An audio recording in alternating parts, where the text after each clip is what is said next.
This podcast is a member of the Place to Be Nation family. Visit us at placetobenation.com, the only place to be in your pop culture world.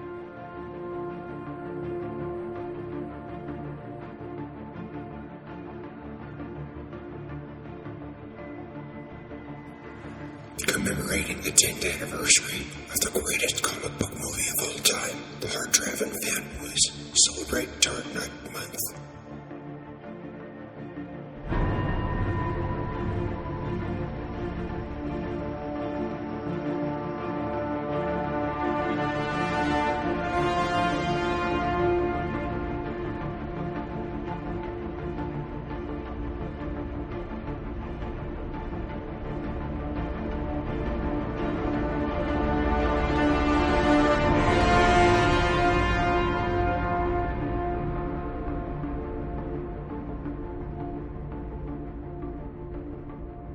Coming to you live from the Ho Ho Loon Plaza in beautiful Vancouver, British Columbia, Canada.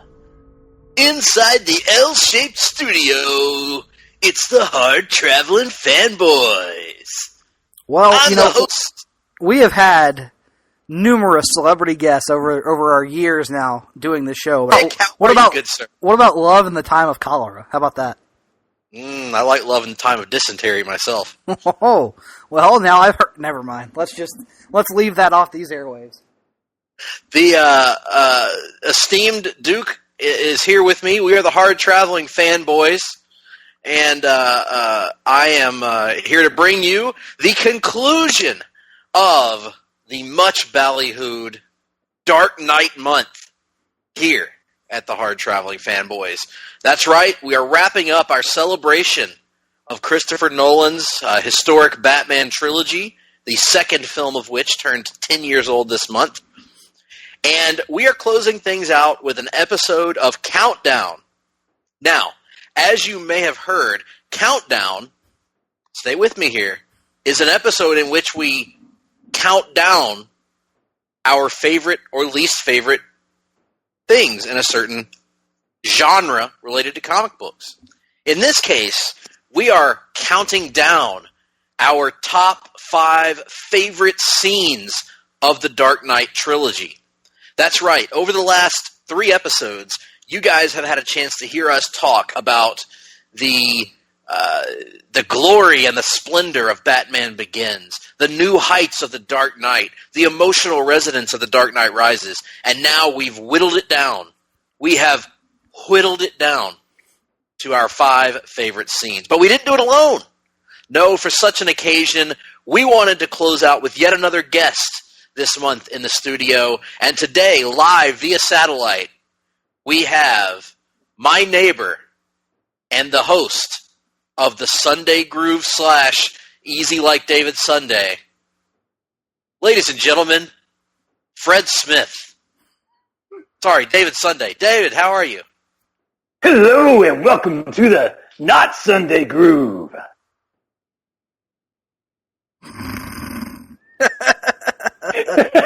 Well, there that was.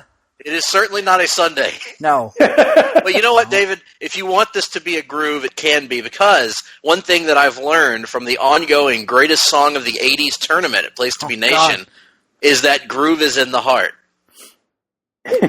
Or house, as I used to think. Yes, not groove is in the house. Greg, probably 50 years from now, the NCAA basketball tournament might be half as long as the greatest song of the 80s tournament, at least in terms of number of entrants, because, man, Jesus Christ, how many songs are in this thing? I don't even know. So many songs that we put in a little-known cover version of a Prince song without putting the Prince song in it. But that's neither here nor there. That's inside baseball. Now, what's going to Let me tell you the bone while we're on the topic, let me tell you the bone I have to pick with the greatest song of the 80s tournament. You mean to tell me all these songs in the 80s, and I think the only country song I've seen on there is freaking 9 to 5 by Dolly Parton, which is a fine song. It's a fine song, don't get me wrong. But come on, people. I was fighting an uphill battle. I was the only country aficionado on the selection committee, and so I was able to get Guitars and Cadillacs by Dwight Yoakam. That's true. That was on there. and I was able to get a George Strait song or two that haven't appeared yet. But it was an uphill battle. See, that is once again Place to Be Nation showing its northeastern bias. Northeastern bias, yep. Now, what do you think will end first, Nick? The 80s tournament or the Seinfeld rewatch? The Seinfeld rewatch will never end. I mean, because as we all know, it's such a good show that whenever you do a rewatch and a long-form rewatch project writing about it, once you reach the end, you just start again, because you might find some new angles to come at it from. That's a good point. Regardless, we encourage all of you to go out and vote in the greatest song of the 80s tournament. Vote early, vote often. Clear your cookies from your browser and vote again. And then make sure you vote for songs that I like, such as Billy Squires' The Stroke. Mm-hmm. Highly I recommended. voted for that today. Very good, Or Dave. yesterday. David's a man that understands music, a man that understands nuance, the nuance of a man writing a song about stroking. And of course, we here at the Place to Be Nation Comics contingent, the Place to Be Nation Comics family, we are officially endorsing any and all Steve Winwood songs for That's right. Advancement in this tournament for reasons that we will keep undisclosed. To ourselves. Yes. Bring me a higher love, Nick. Mm-hmm. And when it comes to higher love, David, you haven't been on the show this month to talk about Dark Knight month, but we have been talking about our higher love of the Dark Knight trilogy. So just take a moment here before we get started in our countdown to summarize very briefly your thoughts about the Dark Knight trilogy. In other words, just roll with it, baby. It's one of those things that gets better with like every watch of them. Like Batman Begins, I wouldn't have put it down, but like I didn't fully appreciate it until recent years. Like Dark Knight, always have been in love with that movie. Thought it was incredible. But Batman Begins, I guess it took several watches for me to really fully appreciate it and fall in love with it. And now, I don't know, like just what Nolan did with it, the guts that he had to take it in such a different direction, and I don't know, just everything he did with it. It just makes me so excited, especially when you get into Dark Knight and Dark Knight Rises. It's just beautiful, beautiful films. Absolutely. And with all that being said, I can think of no better transition to get us into our countdown this month. And we like to start from the top and work our way down, hence count down and not count up. Although that's not a bad idea for a show. Someone should do that. I am going to flip it over to you, Nicholas, and let you start us out with your number 5 selection. Well, for the best scenes in the Dark Knight trilogy. Absolutely. And there's no better place to start this countdown than at the end of the trilogy. And while it's not the exact ending, not the a scene that I think Greg's going to talk about here in a little bit, I think for my number 5, I'm going to go with the climactic action sequence from The Dark Knight Rises. This is, of course, the chase, the race to get the nuclear bomb out of Gotham City before it explodes. And it's in this moment that we are starting to see the true dedication of Bruce Wayne to his cause, as he is, come back after all the pain and hardships he's had to endure over what is roughly a year, I think we determined that the film takes place over. He's come back to Gotham to save his people. He is putting it all out there on the line. And he is willing, seemingly, to make the ultimate sacrifice. We are seeing him preparing to lay down his life in service of his city, but not before we get what is probably my favorite, 15-second long exchange in the entire trilogy, when Gordon is trying to stop him from flying off with the bomb in the bat. And Gordon says, don't the people deserve to know who saved them? And that's when, Bruce says something to the effect of, anybody can be a hero, even someone doing something as simple as putting a coat around a young boy's shoulders to let it know the world hadn't ended. And it brings back that exchange from Batman Begins in such a huge way. It lands an emotional impact with me because of my love for the Batman and Gordon dynamic. And it all takes place within a pretty, tension-filled chase scene that's pretty well done. That outside of the unfortunate Talia al Ghul death is one of the better action sequences in the trilogy. So for the Gordon stuff, for the seemingly selfless sacrifice of Bruce Wayne, and for the way the chase scene itself is laid out, I'm going with that as my number 5 selection. Very nice, and a little outside maybe outside the ordinary pick. I knew it would land on your list because of, in particular, the Gordon and Batman scene. But a great action sequence, one of the best action sequences in the entire trilogy, I think. Now, what do you think contained more heat inside it, that nuclear bomb or Ricky and Robert versus the Midnights and the Omni? I think it'd have to be Ricky and Robert, because you got to remember, the only person that deserves to be put next to Ricky and Robert is, of course, our Lord Jesus Christ. True. That's true. This was a great scene that really I think represented Nolan's escalating action throughout the three movies. Rises has the most action set pieces in it, and it really pays off in a big way here. And you get that emotional moment with Gordon and Batman, the moment of Gordon realizing Batman's true identity, or at least admitting to himself that he knows his true identity. A lot of stuff to love there. David, any memories of that scene? Oh, it's incredible. It's, as Nick says, such a wonderful callback to it, and got a lot of emotional payoff. Almost an emotional payback, but that would be a Mel Gibson movie, and we're not counting those down right now. We should at some point. So, David, with that being said, what is your number 5 selection? Man, this list was incredibly hard, but I finally got it down to and I'm bad at setting this up, but it's in Dark Knight Rises. It's the fight when Batman and Catwoman first fight together after she confronts Daggett. Yes. Yeah. Like it just came off the heels of such a great scene of her intimidating him with the heel of her high heel boots, I guess, or whatever, stiletto type things, whatever. And then just a really cool fight scene. Him not letting her kill anybody, just working together. Really, really good fight scene. Like just the camera spans back. I don't know. It's just a really breathtaking fight scene, and I loved it just seeing them together. Chemistry.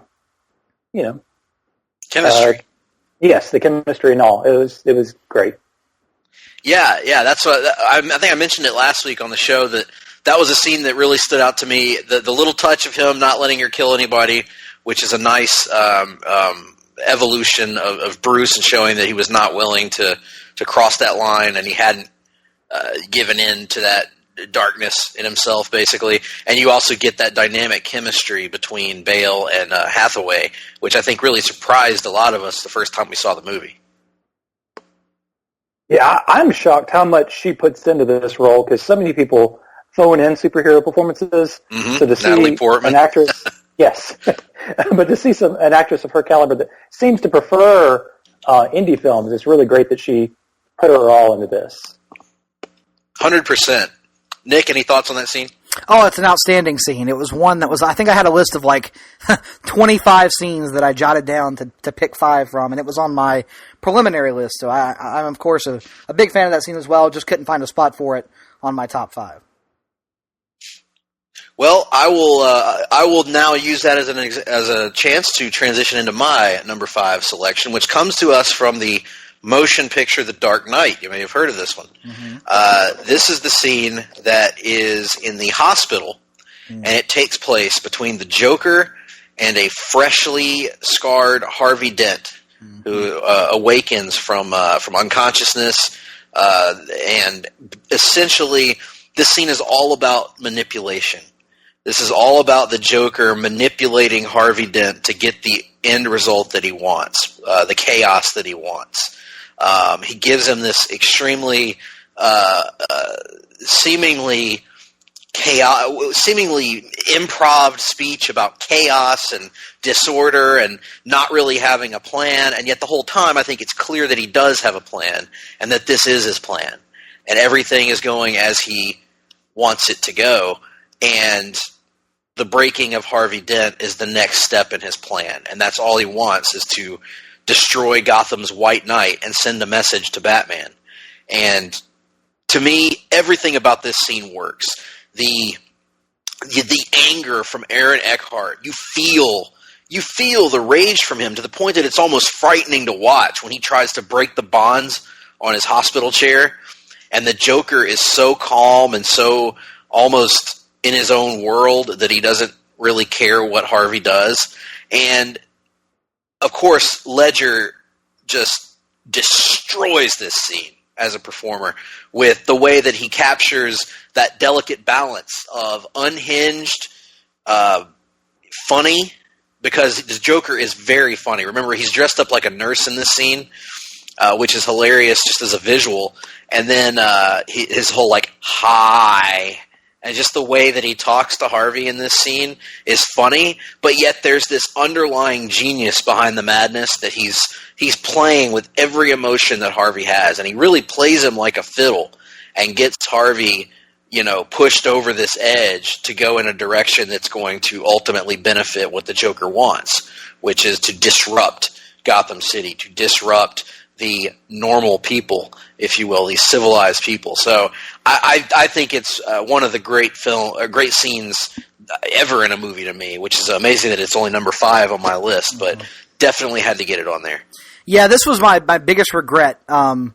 If this had been a top 7, there would have been 2 Two-Face scenes at the back end of it, but I wound up having to cut both of them just because I love the other stuff on my list so much. But I love this scene so much. You know that, Greg, because of my massive attachment to Harvey Dent and Two-Face as a character. And in a film that is just filled with fantastic Joker scenes, this is one of the best. So big props for this scene as well. I'm bummed I couldn't make it have a spot on my list. Very good. David, any thoughts? None that y'all haven't already said. It's an incredible scene. Excellent. So, Nick, why don't you hit us with your number 4 selection here? So my number 5 selection was a chase... Oh, yeah, go ahead. Was a chase sequence from The Dark Knight Rises. And here for number 4, I'm going to go with a chase sequence from The Dark Knight. I don't know what else to call it, but I'm going to call it the truck flip and bat pod scene from The Dark Knight. Because when you think of iconic moments from that movie, that 18-wheeler that the Joker is driving with Slaughter is the best medicine spray painted on the side, literally flipping up and doing a complete 180 in the streets of Chicago is one of the most iconic images from any movie in my lifetime that I can remember.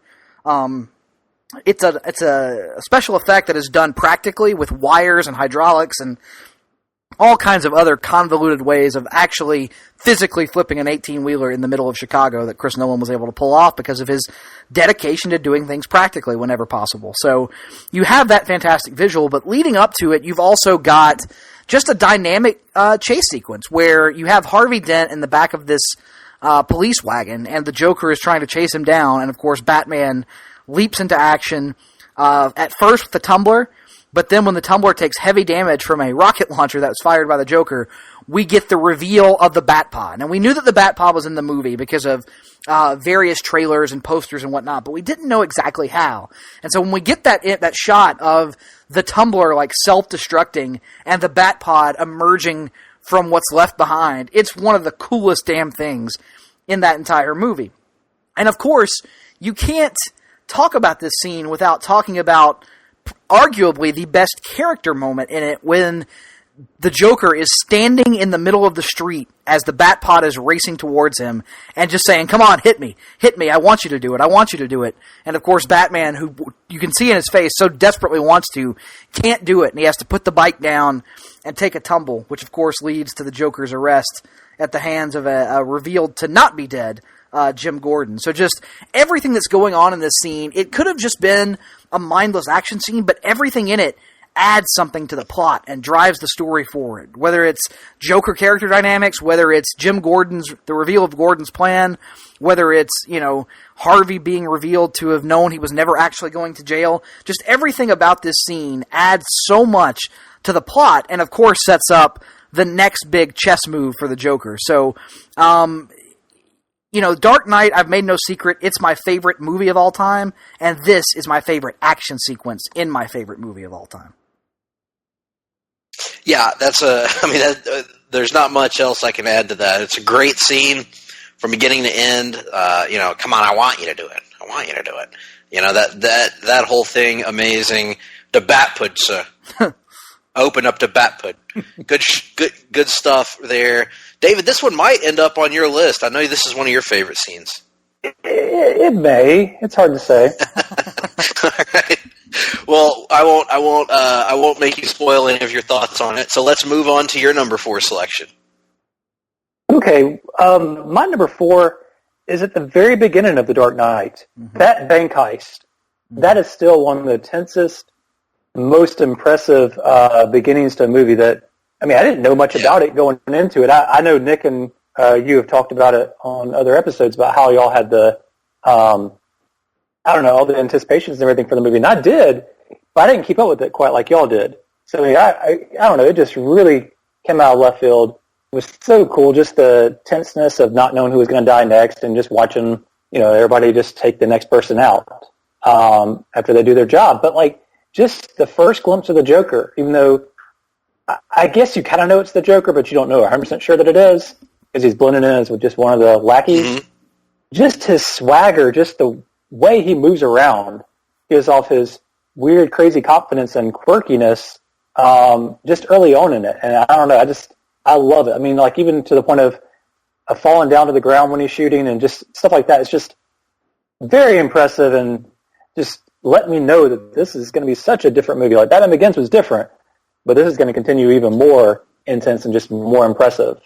It's one of the things that we don't think about a lot when we talk about these performances when Nick and I do our podcast. We don't think about the physicality of acting as much as we do the delivery of the lines, I think. Mm-hmm. And the physicality is a major aspect. And you're right. The physical transformation that Ledger goes through as the Joker is evident from that very first scene. The minute he walks on camera, as you put it, the way he walks, the way his body movement, everything is, it's not Heath Ledger, it's the Joker. It's this immediately charismatic, interesting character that you want to follow the rest of the movie. Even before he pulls off his mask and reveals who he is, when he shoots the bank manager and kind of gives that, like, quizzical dog cocking his head to the side look, like, that's one of the best aspects of it. This scene, another one that I wanted to find a spot on my list. If I had done a top 10 instead of a top 5, it definitely would have been on there. I remember, we talked about in the Dark Knight show that this screened in front of IMAX showings of I Am Legend, back in December prior to the movie's opening in July. So a full 7 months before. And I remember when it leaked online, a shitty cam-held version, I downloaded it and added it to my Xbox 360 hard drive just so I could watch it on my television over and over and over again in the months leading up to the movie's release. So I had actually seen this scene probably 30 or 35 times before the movie ever came out, and yet it still had the same impact on me because I was seeing it for the first time on a screen in high definition and not a shitty cam version. And so, yeah, love this scene so much. It's one of my most vivid memories of seeing of the whole build to this movie. Oh, and one thing I forgot to mention about it, the other part of him, I think I asked him, how many shots, does he have any shots left? Yeah. And him just like doing the little careless shrug. Beautiful. So funny. Just, I like that. I think that's when I started to sense this guy's probably definitely got to be the Joker, even though he's blending in. Because like I said, kind of have my suspicions, I think, even the first time, but that was definitely starting to give away. This guy's a little different. Mm-hmm. and just the elaborate scheme of everybody taking out everybody and, culminating the way it did was terrific. Well, in my number 4 scene, I'm going to go to the Dark Knight Rises for the first of what will be multiple times. And I'm going to go to a scene in the Dark Knight Rises that, as I've talked about this trilogy, if Batman Begins was about building the character up and the Dark Knight was about appealing to my head, the Dark Knight Rises was about appealing to my heart and pulling at my emotions. And I have one of the scenes in the film and one of the scenes in the trilogy that tugged at my emotions like few others. And that would be a scene in Wayne Manor between Bruce Wayne and Alfred. And it takes place on a staircase. And this is the scene in which Bruce is determined to go off and try to fight Bane, try to make a stand again as Batman, or Batman, if you will. And Alfred believes this to be a fool's errand. He believes it's a suicide mission. And all he wants is for his son, who he views as his surrogate son, Bruce Wayne, He just wants him to be happy and healthy, and he's no longer going to enable him. And Alfred makes the tough decision to tell Bruce the truth about the note that Rachel left in The Dark Knight, where she revealed that she wasn't going to go back to Bruce, that she chose Harvey. Bruce has spent the rest of his life believing that Rachel was going to leave Harvey for him and blaming himself in some way for her death as well, and carrying around that belief of what would have been. Well, this shatters his worldview and shatters everything that had led to his decision-making in the subsequent years. And Bruce blames Alfred. He lashes out in anger, and it's that if these were two normal, average actors delivering this scene, it would have been a good scene because it's well written. It would have probably even possibly been a powerful scene, but it would not have worked the way it did. The reason this scene works is because Alfred is heartbroken, and he's heartbroken to be saying these things to Bruce, to be doing this in the presence of Bruce, and Bruce is just as hurt as Alfred, but instead of reacting with sadness, he's reacting with anger. And he doesn't shout, he doesn't yell. It's all in his eyes. It's all in his face, the way that his facial expressions change as he hears Alfred's story. And it ultimately leads in them parting ways, and Alfred leaving, and Alfred no longer being Bruce's butler. And the heartbreak and the pain in Alfred's voice combined with the heartbreak and the anger in Bruce's voice, it just leads to me, one of the most emotional scenes in one of the most emotional movies for me of my life, and that would be The Dark Knight Rises. So got to give love to this scene. It's one that I think speaks to the power of these performances, and really speaks to the power of these characters that both actors, Michael Caine and Christian Bale, had inhabited for 3 movies. Yeah, this is another one that I love, but couldn't find a spot for it on my list. God, just so many great scenes from throughout this trilogy. Like I said, I had a list of 25 I was trying to pick from, and this was certainly one of those. But I knew it would be on yours, Greg, because you've always been as big a fan as I am of the Gary Oldman performance and the Batman-Gordon dynamic in these movies. You are equally as big a fan of the Michael Caine performance and the Alfred Batman dynamic in these movies. So knew this one would make your list. Not surprising at all. Indeed. David, I don't know if this one's on your list or not, but if not, do you want to comment on it? Yeah, it's not on my list. It's one of the most powerful scenes in the movie. Probably between that and like 1 or 2 others. Just so powerful, and I don't know. I always love Michael Caine. He always destroys performances, like not in a bad way. That kind of like you say, good thing kills, whatever. He does such a great job, beautiful job with all his performances, but he really throws his all into this, and just his heartbreak, it makes me cry every time. Yeah. Samesies.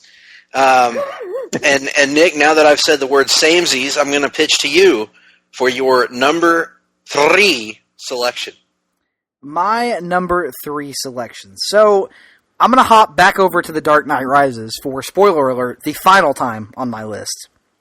And I talked about how, my number 5 selection, the climactic action sequence, is one of the stronger action sequences in the film. And Greg, you talked about how I think it's unquestionable that Dark Knight Rises of the 3 films has the best action of any of them. And I think that there's no action sequence in that film better, whether it is laid out in regards to choreography or whether it's telling a story through a fight scene, than the absolutely brutal and visceral breaking of the bat scene between Batman and Bane down in the sewers of Gotham, where Batman has been led by Catwoman into this trap where Bane is awaiting him, and what plays out over the course of the next few minutes is a Bane who is supremely confident, who has no doubt in his mind about what's about to happen.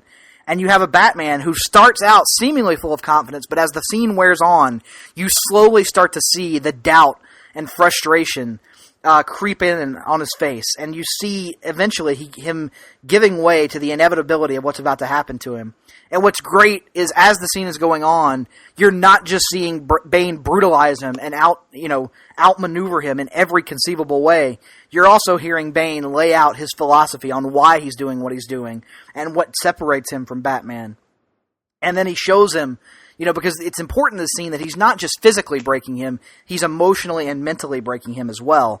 And you see that culminate with Bane's reveal that he is going to use Batman's own technology from Wayne Enterprises to wreak havoc and terror across Gotham over the next several months. So he blows the roof, which turns out to be the floor of research and development from Wayne Enterprises. You see the tumblers drop down, and you see Bane move forward and lift Bruce up over his head and drop him down across his knee in brutal fashion, recreating the most iconic image from Nightfall, which we had all hoped, a bit sadistically, would be in the movie, and there it was. Yes! And there it was, recreated in brutal fashion, complete with one of the best bits of sound design, as you actually hear the crunch of Bruce's spine across the knee of Bane. And then Bane, of course, walks up, rips the cowl off, and Bruce is truly beaten. But all throughout this, like I said, it tells a story, and there's probably even more visceral to me than the actual moment of the backbreaking is the moment when Bane's got him pinned down against a hard surface and is just punching him repeatedly in the head.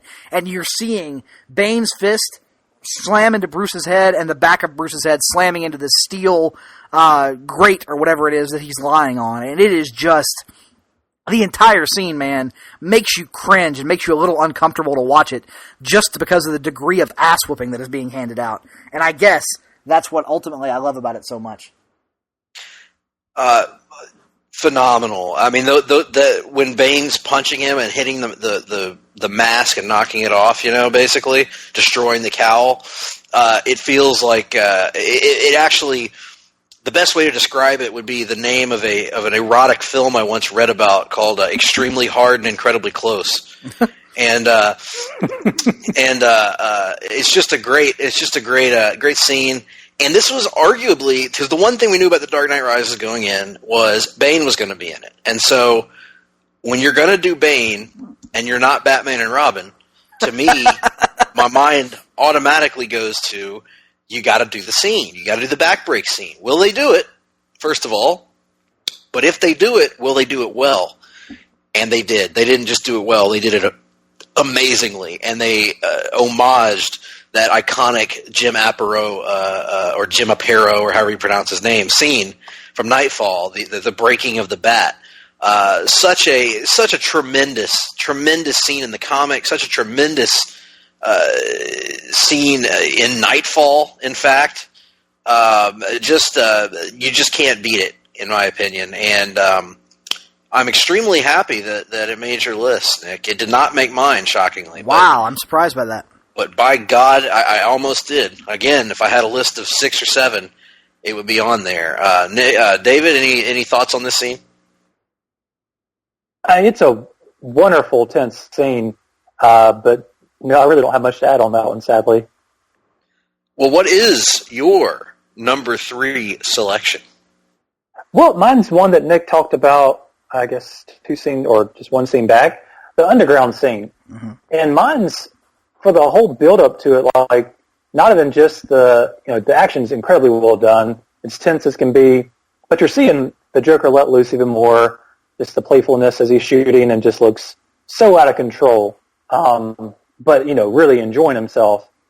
Just because of that, I don't know, that just has always made it even more tense to me and just more enjoyable, seeing Batman block the rocket blast, just all of that.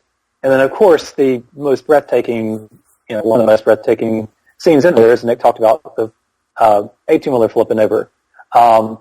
It's just an incredible scene that, like I said, gives me chills every time I watch it and just makes me so happy. Like last night, I was rewatching or the night before, just with the point of like narrowing down a couple of scenes. Ended up watching almost the whole movie just because of scenes like this. I could not turn it off or fast forward through it. I just blows me away. And then, of course, I want you to do it. I want you to do it. Hey, that wasn't half bad. That's the most surprising aspect of the show so far, is that was decent. My God. But just stuff like that just makes me so happy in that scene. And yes, Nick, it's because I was actually trying to sound like the Joker is why it sounded semi-decent. No, that's the most surprising part of it, is because usually when you try to sound like something, it comes out as some like weird hybrid of like that thing and some creature from like a ninth dimension. Well, see, I thought you were saying I sound like the redneck Joker. I didn't think I sounded like it. No, you sounded like a real Joker. Yes, that's what I'm saying. That was the surprising part. You got my nether regions all excited. Oh, God. Well, wait just a minute here. This isn't that kind of show. I know I was talking about extremely hard and incredibly close, but we are incredibly close. So I meant my chest hair was standing on end. Oh, that's good. Yeah. Do you find, and this scene also, David, reinforced your lifelong belief that slaughter is the best medicine? I definitely agree with that. Yes, as any mental health professional would.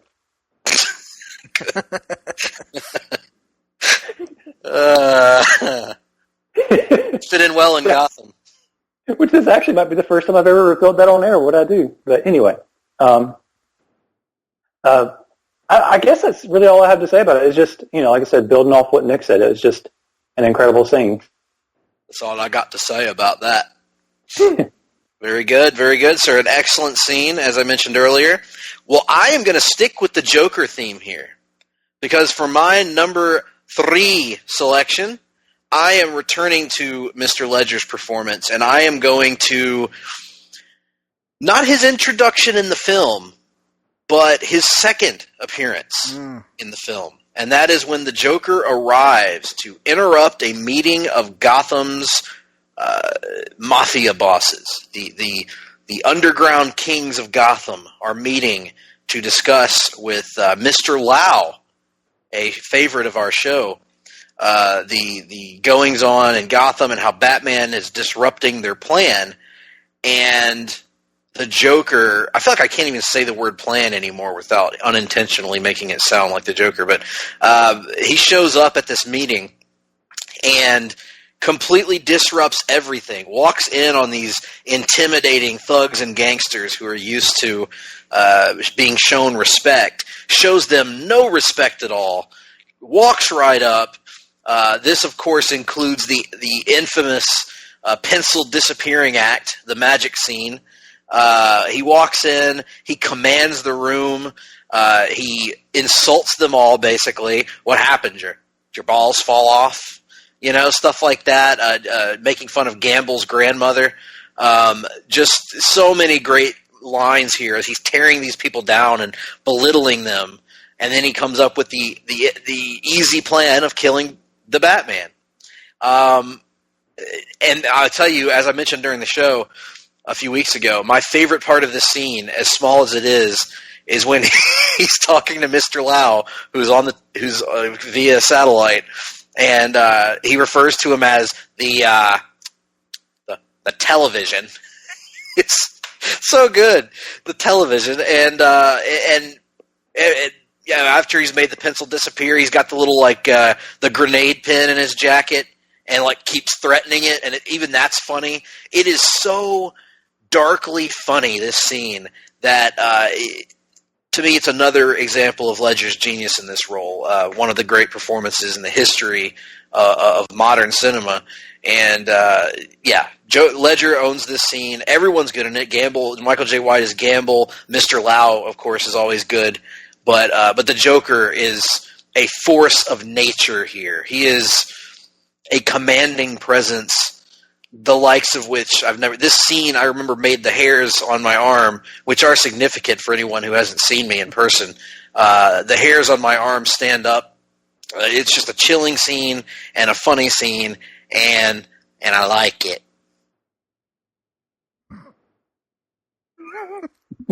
I will withhold comment for right now. David, do you have anything to add on this one? It's one of the scenes that I wanted on my list so badly, but couldn't quite make it. Yes. It's one of those scenes that I rewatched just because, like I said, some of the stuff I cannot move past, even if I'm in a hurry trying to finalize my list. Right.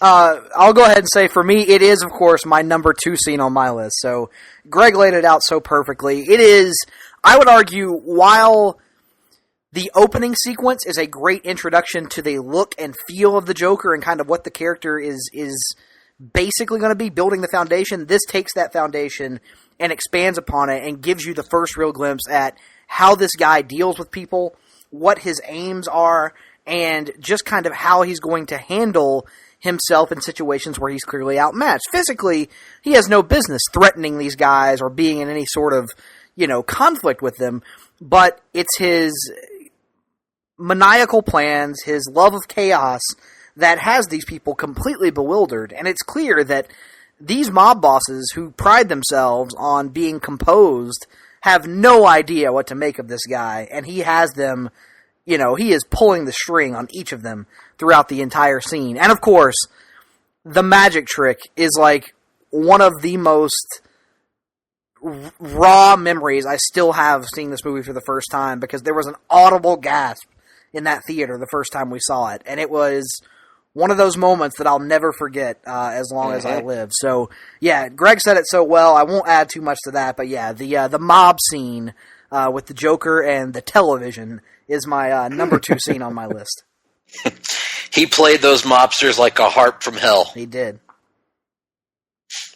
Excellent choice, obviously, Nick. I approve of it.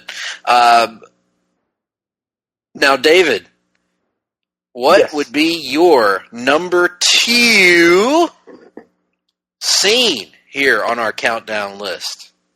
Well, mine sadly doesn't include the Joker, but it does include the television. Mr. Lau. Yeah, that's what I'm talking about. That breathtaking, it's going to be the action leading up to it, but it's really about all of it. Just the whole smugness of Mr. Lau right before then, talking to Mr. Lucius Fox and everything, getting mad about him, breaking the deal. But then that just amazing scene, just I guess it's an aerial shot above, watching Batman as he plans out that attack. It is one of the most breathtaking and beautiful scenes I've seen in any movie. And then seeing him take them down, and then, of course, seeing that smug guy, Mr. Lau, get I guess it wouldn't be arrested, but whatever, get apprehended to go back. It is just so great. Something like, just the whole setup to it is a wonderful thing. But yeah, just, I guess because it's kind of creative how he takes everybody down. It's just wonderful Batman scene. The creativity of the action, which is like something you would see in an Arkham game, right? Like the creativity of how he takes them down, the visuals of the cityscape, the cinematography in that scene is just breathtaking. I was lucky enough to see it in 70mm IMAX at the Mall of Georgia the Monday after it opened, and I remember when the screen filled up. It's that shot of Batman standing on top of the skyscraper and he's looking down. I was just blown away. Like, that was the moment in which I knew that, like, that IMAX conversion for this film was totally worth seeing it. It was like a completely different presentation of the film. I actually usually pause it at the very beginning of that. I just want to take it in. I wish I had a slow motion button like I used to have on one of my old DVD players, just so I could slow that down, just because it's such a beautiful aerial shot and it's such a cool... It may be, there's a handful of them in the series, but if you're talking about a still image, that may be the most iconic image of the Dark Knight trilogy. Maybe, okay, let's take the Joker out of the equation, okay? Right. But, like, if you look at the entire trilogy, that may be the still image that is the most iconic in the trilogy. I mean, I think of it, whenever I think of Batman in the context of the trilogy, that's the scene I think of like him standing perched on that building looking over Hong Kong. And we talked about it here on the show. That shot was so gorgeous that we've seen movies try to replicate it since then, because it was just so breathtaking. Not to say that no one had ever done a shot of somebody on a building and stuff like that. I get that. But that location, that angle, the lighting, just perfect. Absolutely. So that leads to my number 2 scene, and it's a scene that I know for a fact will end up atop one of my cohorts lists here. But my number 2 scene is the interrogation scene from The Dark Knight. This is the Joker and Batman face to face for what may be the first time actually having a conversation with each other. I think it is, Nick. Is that correct? No, they have a brief exchange at the party whenever the Joker crashes Harvey Dent's fundraiser, but it's very brief. So this is a chance as the lights go out, Gordon leaves, lights go on, Batman's there. It is probably the most would consider the best scene in the trilogy, I think, or a lot of people would consider it that, and with good reason, because it's these two forces of nature, these diametrically opposed forces of nature, face to face, battling in a way that we see in the most iconic Batman Joker comics. Dark Knight Returns, of course, the Killing Joke, which is what it most evokes. But it's the Joker and Batman laying out their differences and their similarities. Because Batman wants to punish the Joker. He wants the Joker's plan foiled. He wants to put him away. The Joker is trying to convince Batman that they're actually the same. That if he really is honest with himself, that Batman, like the Joker, is an outsider. He's a freak. And it's everybody else that had the problem, not them. And he just wants them to see that. But in the course of doing that, the Joker is established as the greatest comic book villain, the greatest movie villain, all of this. Batman punches him, he hurts him, and the Joker makes it clear that he doesn't mind at all. That there's nothing in all your power. For all your power, there's nothing you have to hurt me. And to top it all off, you get this, this just creepy and menacing Joker and also moments of levity there, comedy. Batman doesn't find any of it funny. Batman is there trying to assert his will and trying to treat the Joker like he would treat any other thug. And I think this is what makes it clear that the Joker is different. The Joker is not any other thug. He is not any other criminal. He is not motivated by the same things that motivate the cowardly and superstitious lot that Bruce had trained himself to take down, along with the League of Assassins, or League of Shadows, rather. So it's just an amazing scene, a powerful scene, and one that gives us... Absolutely. David, do you have anything you want to add on this one? No. Oh, so I think I know what's about to happen, because we've reached the time for my number 1 selection, and as Greg alluded to, the interrogation scene is my number 1 choice. It's not just my favorite scene in this trilogy, it is probably my favorite scene in any movie ever. It's that well done. I would make a strong argument. You could take literally any Batman Joker scene from any comic book. I will let you pick any one you want. And I think this one stands right alongside it, if not surpasses it. This might be the definitive Batman Joker scene across all media. Whether it is the character notes of the Joker accepting Batman's physical power over him while laughing it off, essentially, whether it is the Joker, continually trying to egg Batman on and trying to elicit an emotional response for him, and you just see Bruce's continued rage building throughout the scene as it becomes clear to you that he has no idea how to really handle this kind of a threat. He's wholly unprepared for something like the Joker that he can't threaten or intimidate. It is just an amazing scene from beginning to end, and it also has one of my favorite bits of dialogue from the entire trilogy as the Joker is laying out to Batman. He says something to the effect of, don't talk like one of them, you're not, and eventually they'll cast you out like a leper.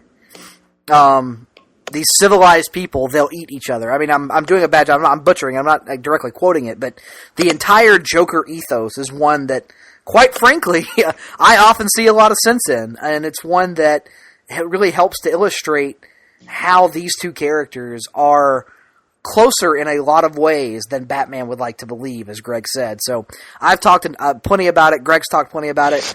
And you also get the moment of the Joker saying when Batman says, well, then why do you want to kill me? And the Joker says, I don't want to kill you. I don't know what I'd do, you know? Which I think is a lie, by the way. You never know. You Yeah. never know with him. Everything is a lie. Right. He's the ultimate liar in this movie. He is what Gorilla Monsoon thought Bobby Heenan was. Right. Throughout their commentary. David, I believe this may be your selection. Is that correct? Yes, it is, but mine extends a little further than that, just for one particular line.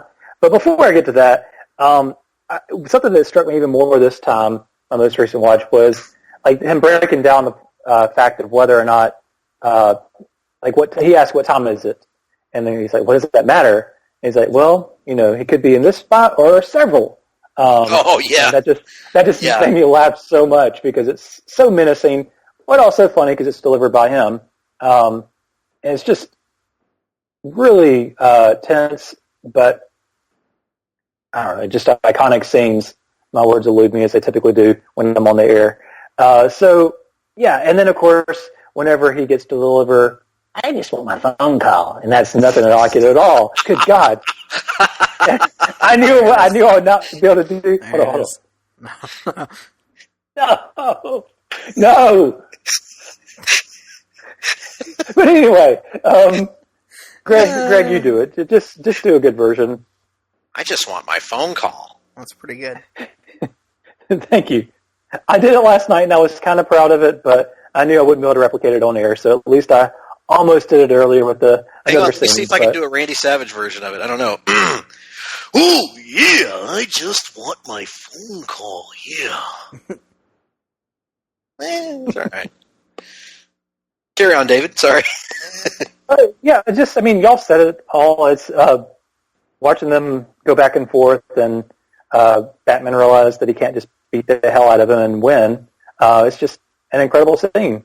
Nick, do you have a I just want my phone call impression? No, I don't do that. No. Come on, you should. It's not my game. I really think you should, Nick. I think this is a good idea. This is good. This is a healing moment for us. Okay, let's see if I can find one. Now listen here, fuckers. I just want my fucking phone call. There we go. Sometimes, Nick, you just have to listen to the words of a famous song from the early 90s. I just want to sex you up. That's what you need to do to us sometimes, Nick, is sex us up. Yes. Anyway, this is both our number one scenes, mine and David's. We've talked about it a lot. It was Greg's number 2 scene. And now, appropriately enough, let's end the show with the final scene of the entire trilogy, which is where Greg's going, I'm sure. Yes. Spoiler alert. I was going to try to swerve you and say the death scene of Talia al Ghul, but I almost used that earlier. I opted not to. So my number one scene in the trilogy is, as Nick pointed out, the very last scene of the trilogy.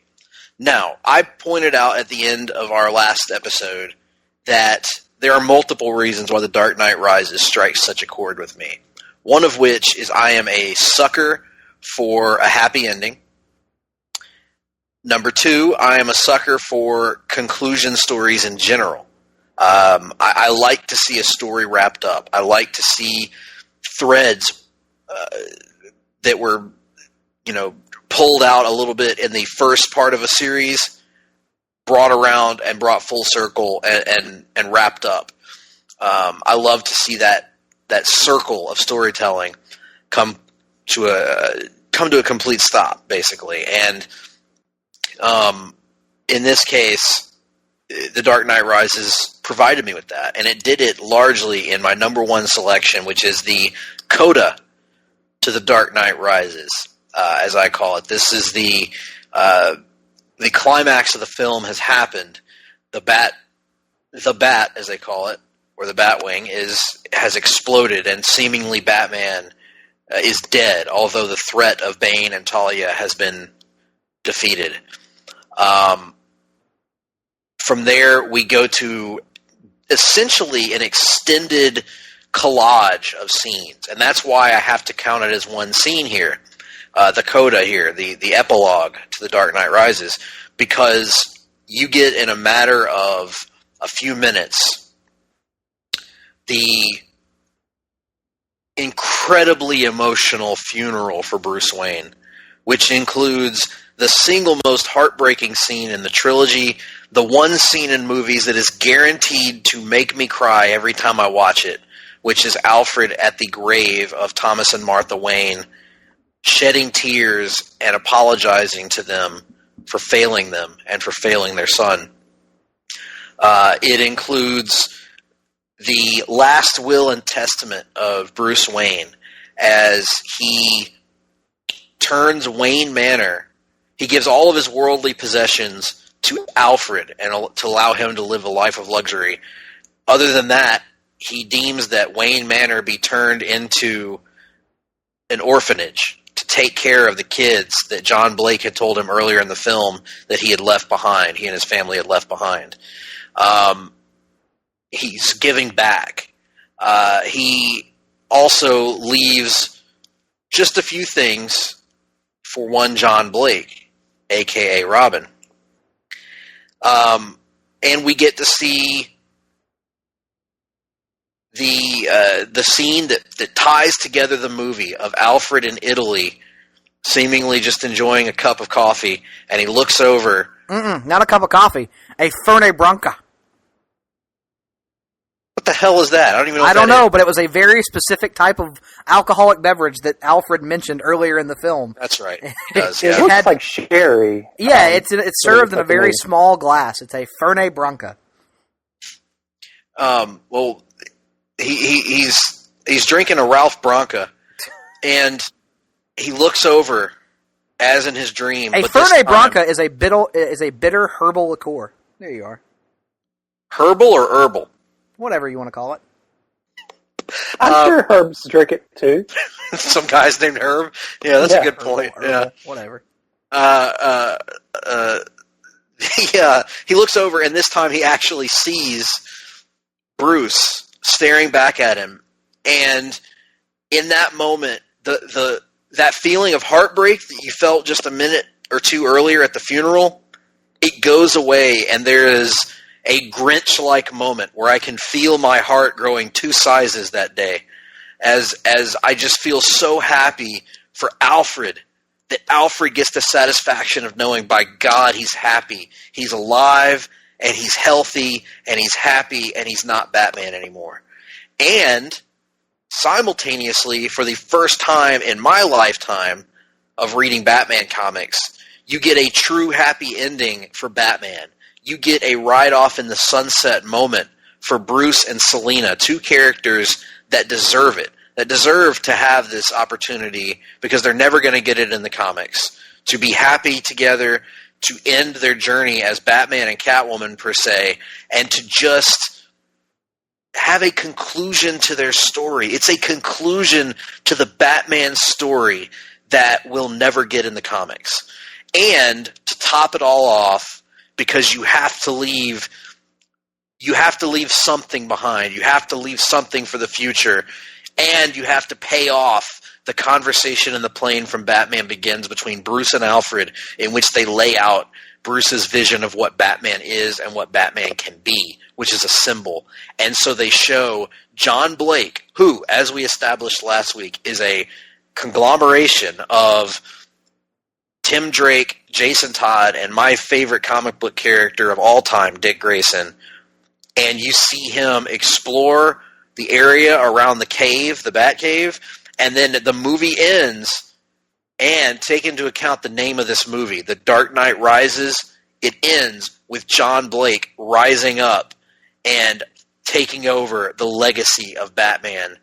And I'm getting emotional just thinking about it right now. It's like, it is the most inspirational, the most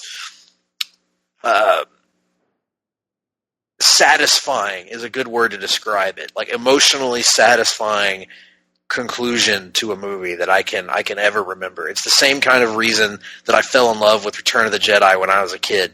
You know, it's this feeling of completeness, this feeling of the story is wrapped up, the characters are happy, the good guys won. And it's good to go to a movie and to feel that once in a while, particularly in a movie franchise that was very dark, very grounded, very gritty, very, quote, realistic, and for a franchise that has been accused of being grimdark and all this other stuff.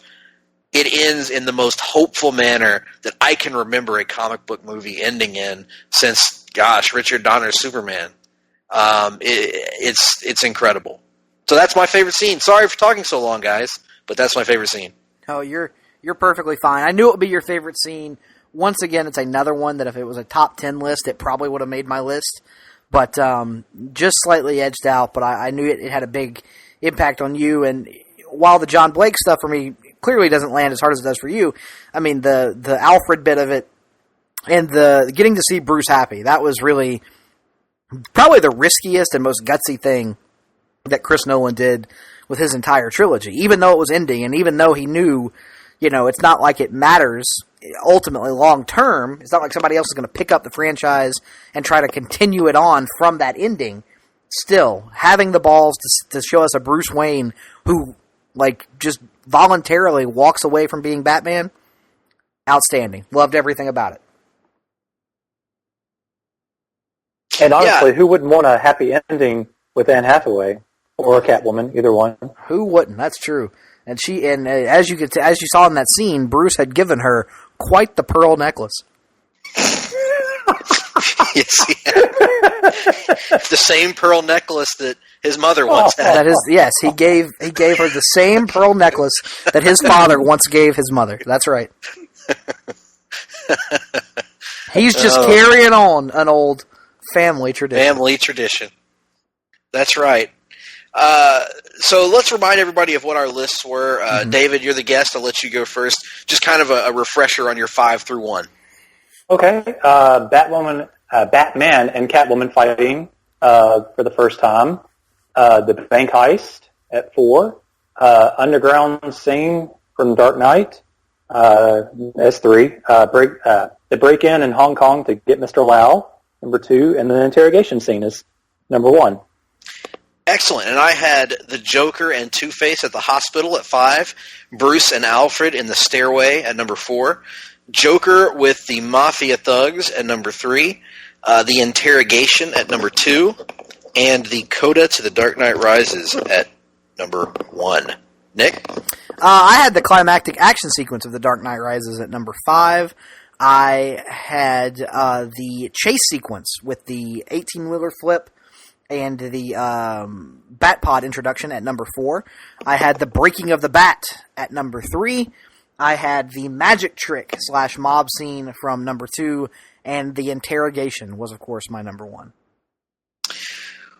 Well, that brings an end to Countdown, and gosh, Nick, I can't believe it's already been a month, but this will bring an end to Dark Knight month. What a month it's been. Yeah, it really has. I can't say that it necessarily enhanced my love for the trilogy, because my love for this trilogy is so well documented at this point. It's my favorite trilogy of all time. These 3 movies are in order of Dark Knight, Dark Knight Rises, and Batman Begins are legitimately my 3 favorite movies of all time, let alone comic book films. So it's not like they could be raised anymore in terms of their standing in my head, but always great to revisit them. Always great to revisit not just the films, but the memories of the build to the films and the events surrounding getting to see them for the first time. So, been a blast, and I'm kind of sad, honestly, to be leaving it behind, because we're going to go back to being a bit more critical of things. And so this has been a nice change of pace to just openly love something so much without any room for nitpicking or criticism. Yeah, it's been a lot of fun for me too, Nick, to read. Like you said, it's not that it's enhanced necessarily, although I will say I think Batman Begins was greatly enhanced by my recent rewatch of it. I've always liked the movie, but I think viewing it now in the context of the entire trilogy, I love it even more than I did in 2005. Just having an excuse to revisit these movies was so much fun for us. We hope it was fun for you, the listening audience. And I don't know if anybody got anything or any enjoyment out of us verbally filleting this series, but it was fun for me. It was good for us to get a lot of these memories for our friendship out there in public and talk about that. So I'm going to miss Dark Knight Month. It was a lot of fun, and I couldn't think of a better way to close it out than to have you on with us, David. Thank you for joining us and sharing your memories of the trilogy through your countdown. Tell the folks where they can find you on social media and what you might have coming up in the Sunday Groove. Well, I can't tell people what I have coming up, but I'll first leave with Sunday Groove, PTB on Twitter. Or you can find me, David Sunday, on Facebook.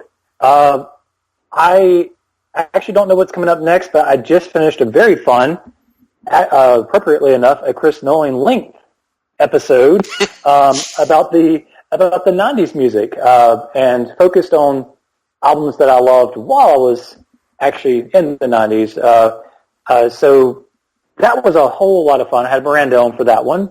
And I still want to throw some love for Alter Bridge. That one I had you on last month. That was a lot of fun, too. So I always have new things coming up. I should be deciding that pretty soon, but as of this moment, I actually really don't know. And, David, I trust you'll be joining us for the next installment of Comic Book Theater in the very near future. Oh, of course, of course. That should be a fun experience. So yeah, absolutely. And while we're on the subject, Nick, I'm just very curious. What were your favorite albums in the 90s? Well, let's see. You got, of course, you were there. Yes. Of course, any discussion of albums in the 90s, you have to start with Brooks and Dunn's Boot Scootin' Boogie. Oh yeah. I think that's a place you have to talk about. I think you also have to talk about Billy Ray Cyrus's debut album, Some Gave All. Some Gave All. Yeah, yes. You got to talk about that. All gave some, Nick. Yes, all gave some, but some gave all. Some stood through for the red, white, and blue, and some had to fall, Greg. But that's neither here nor there. Of course, you've got Garth Brooks' No Fences. I mean, there's just so many different ways you could go with greatest album of the 90s. But one thing's for sure, they will almost all feature white men on the cover wearing plaid button-up shirts tucked into blue jeans with oversized belt buckles. Oftentimes, very, very skin-tight jeans. Yes. These look like jeans, they'd be impossible to walk in. Yes, jeans so tight, you wonder if these men have any testicles. And if it's Garth Brooks, he'll have a giant checkerboard pattern for some reason. Yes, absolutely. Oh, terrific. I love it. All right. Well, thank you, David, for joining us tonight. Any of you out there, we want to hear your list. We want to hear your countdown, whether you're as big a fan of the trilogy as we are or not. We want to hear your 5 favorite scenes from the 3 movies. Send us those lists. Hit us up on Twitter. I am at gphillips8652. He is at Nick Duke 87. And we should probably mention this, Nick. We have a brand new Twitter page for Place to Be Nation Comics. It is PTBN Comics. Just go to Twitter, type in PTBN Comics. You'll find us. Follow us. We will follow back. A follow for a follow. It's only fair.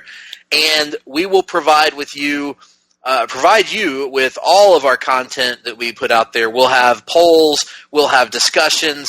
We're trying to make it kind of a Twitter version of what we do over at the Place to Be Nation Comics Facebook page, which we urge you to check out. Great discussions there. David's a part of that as well. A lot of folks are a part of it.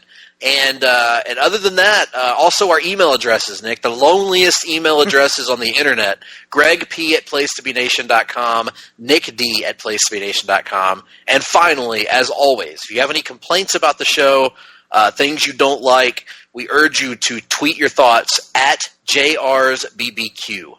That's at JRSBBQ. Well, stay with us, folks. When we come back from the break, we're going to have Reading, Watching, and a very special edition of The Rundown. Stay with us. You won't want to miss it. Promotional consideration paid for by the following. Hey, pro wrestling announcer Kevin Kelly here. I want to make sure you are all subscribed to all the great feeds here at Place to Be Nation. It's really easy to do. Just head to iTunes or your preferred podcatcher app today and search and subscribe to the Place to Be Nation Wrestling feed, which of course includes the full archives of the Kevin Kelly Show, the Place to Be Nation pod feed, and the Pro Wrestling Only feed. Subscribe, listen, and then rate us and leave feedback today. And be sure to give Justin your true thoughts. I mean, don't hold back. After all, he is kind of a jerk. Just listen to Scott.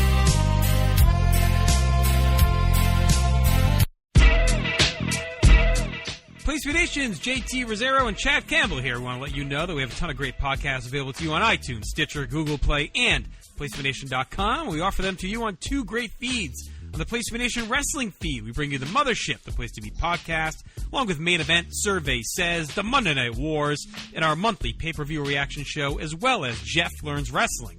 In addition to these full-length shows, we also deliver special network podcasts and pod blasts on topics old and new. Over on the Pro Wrestling Only feed, we dive deep inside the wrestling business with a stacked army of experts leading the way. The feed features potpourri shows such as This Week in Wrestling, Greetings from Allentown, Match of the Week podcast, and the Military Industrial Suplex. We also have shows that focus intently on certain topics like Through the Years, Worldcast, Strong Style History, Strong Style Story, and Mount Olympus. Plus, the feed has the full archives of legendary shows like Titans of Wrestling, Where the Big Boys Play, Letters from Center Stage, and Letters from Kayfabe, plus much more. And on our very popular Place to Be Nation Pop podcast feed, we offer such great shows as Talkin' Pop, the Glenn Butler Podcast Hour Spectacular, NBA Team, PTB in Play, Sunday Groove, Breaking Balls, and Lucha Undead. As well as a veritable podcast heaven for comics fans. With the Hard-Traveling Fanboys, Sellers Points, Todd Weber's Conversations, Geek and Sassy, and Marvel Age podcasts. You can find all of these current shows, plus archives of our past podcasts, including The Kevin Kelly Show, as well by subscribing to both feeds on iTunes. And while there, be sure to rate and leave feedback today. All these shows, plus others, available at PlayStation.com, where we cover pro wrestling, sports, movies, comics, plus in-depth stretch projects, and more. Be sure to support our site by using PlayStation.com/Amazon when doing your online shopping, and download our free PTB Vintage Vault Refresh ebooks via the links on our site. We also want to thank our friends at Boneheads Wing Bar in West Warwick, Rhode Island, and Fall River, Massachusetts, and historyofwrestling.com. Be sure to follow us on Facebook, Twitter, Instagram, and Tumblr as well. PlayStation.com, the only place to be in your pop culture world.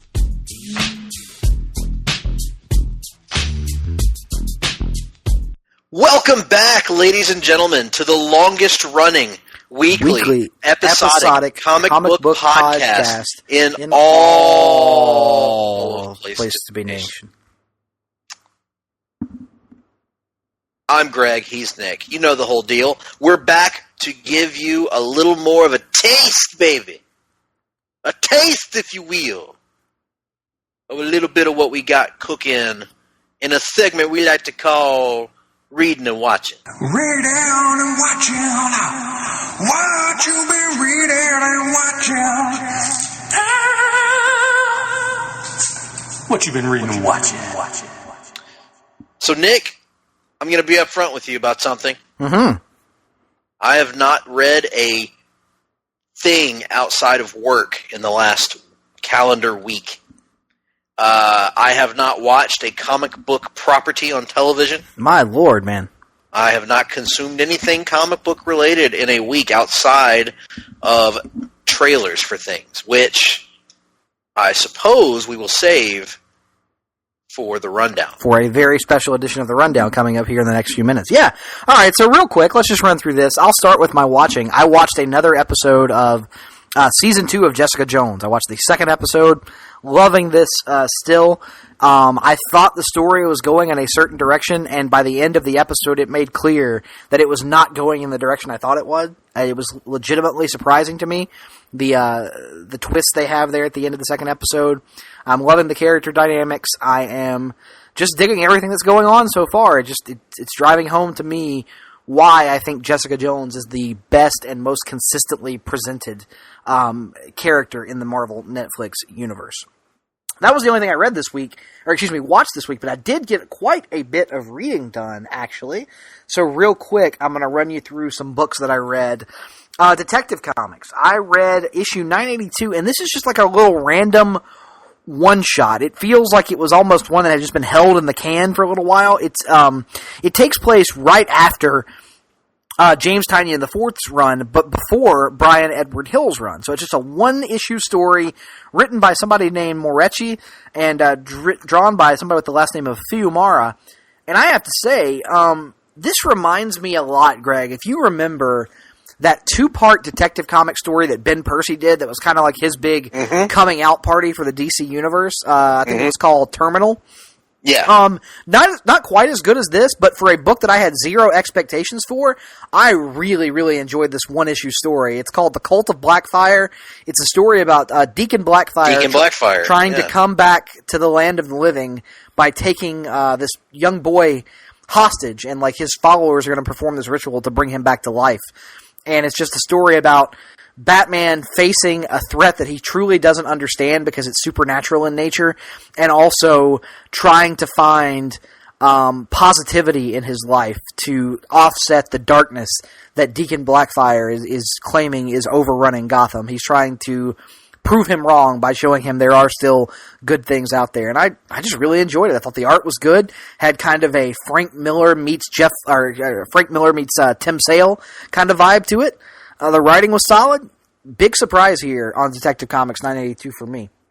Then I read, finally, even out of order, I might add, I finally read the Amazing Spider-Man Free Comic Book Day issue that kind of sets up Nick Spencer and Ryan Ottley, Nick run and Ryan Ottley's run on the Amazing Spider-Man, setting up the dynamic of Peter with his new roommate situation and how Boomerang, the lead character from Superior Foes of Spider-Man from several years ago, is going to play into the book. So, funny read, enjoyed it, quick, breezy read because it's a free comic book day read.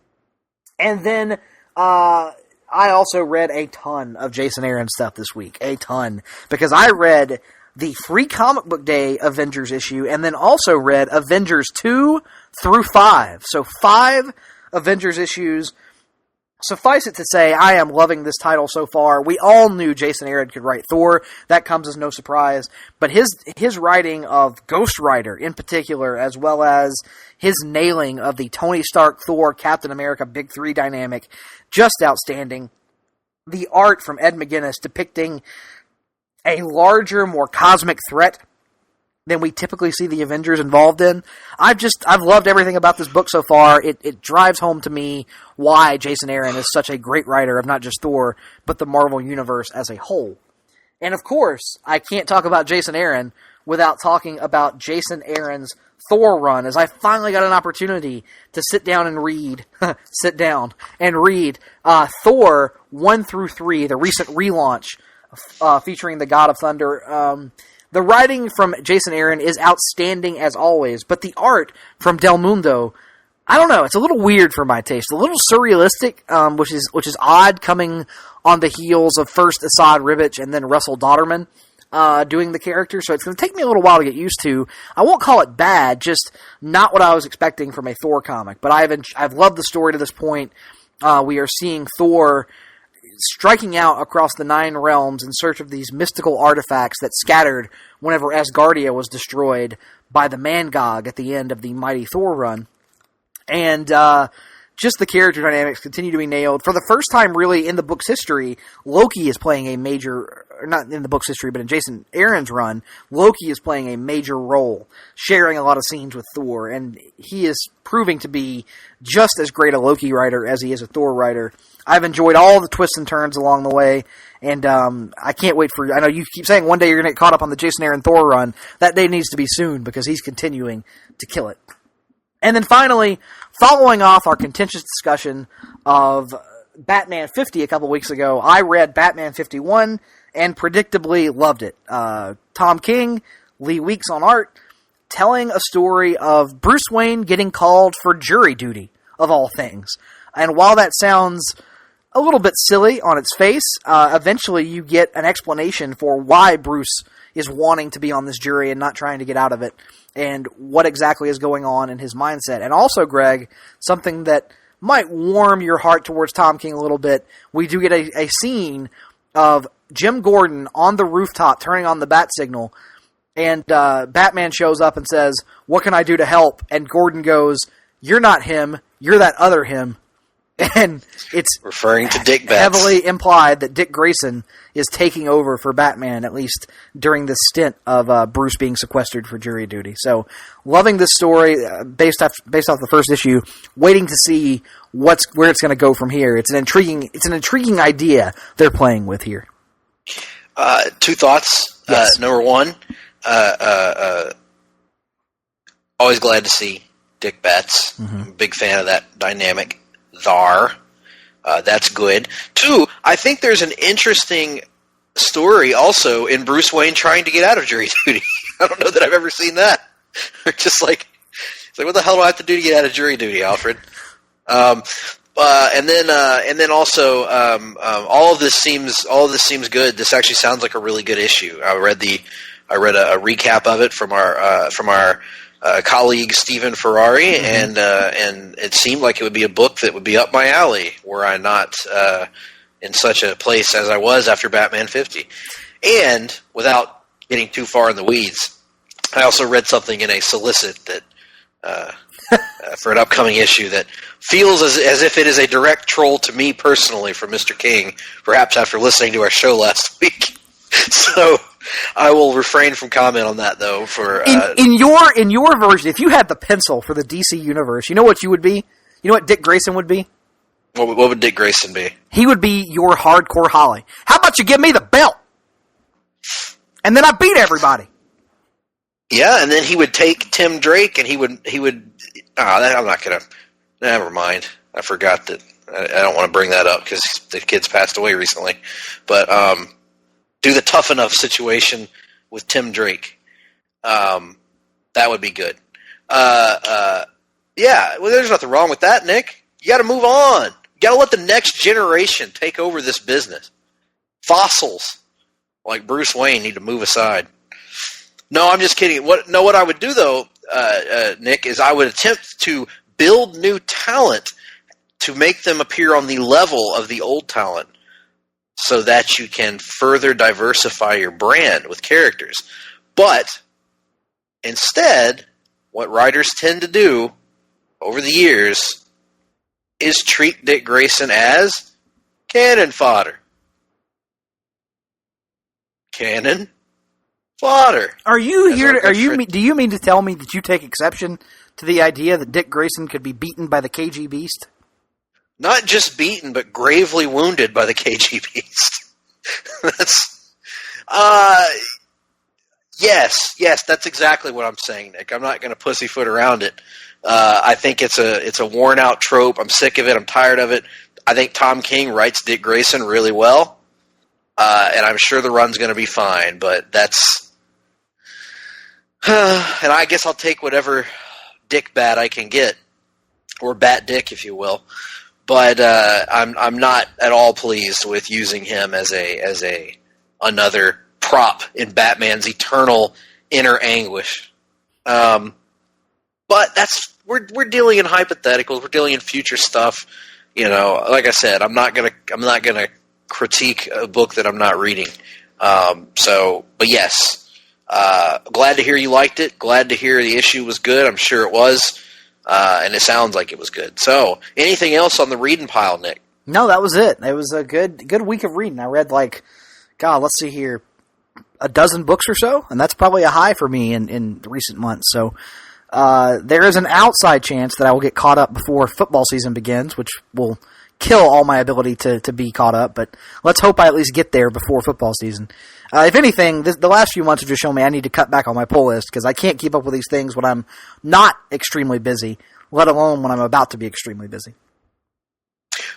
Well, with all that said, Nick, I am going to pick up Doomsday Clock at some point in the next week and try to get it read by our next podcast. Yes, as other than that, I make no promises. But I will also try to watch more of Krypton. But with all that said, I think we need to, while we have a chance, because we do have a special edition of the Rundown tonight, I think we need to take just a few moments here. Put a little bit of time on the clock. Oh, wow. Going out of order a little bit. All right. Yeah. I think we need to put about, you know what? Let's go back to about 2002, Nick. and let's put 3 minutes on the clock. And let's start right now with the wrestling 3 minutes.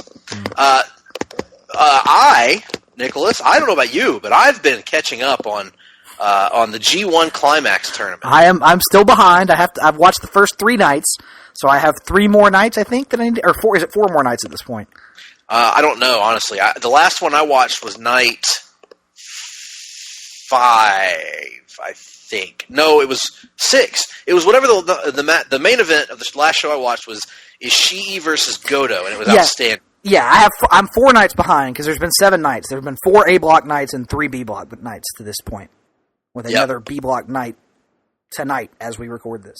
So I only have an A block show to watch, but I continue to. This is our, as Nick and I have talked, this is our first time watching New Japan Pro Wrestling's G1 Climax tournament live, or not live, but as close to live as we can get. As it happens, and following the events and the matches, and let me just say, I get it. I've been reading hype about this tournament from Dave Meltzer and other folks for years, and it's really been cool to watch. The matches are outstanding. The vibe is outstanding. Wins and losses matter in a way that they don't in WWE. It is a different product, and it's a great product, and it's been fun to watch. And I think my MVP of the tournament so far, quite honestly, has probably been Tetsuya Naito, who has had the matches with Kenny Omega and Tomohiro Ishii and who was it? I think Juice Robinson he wrestled. And all of them excellent matches.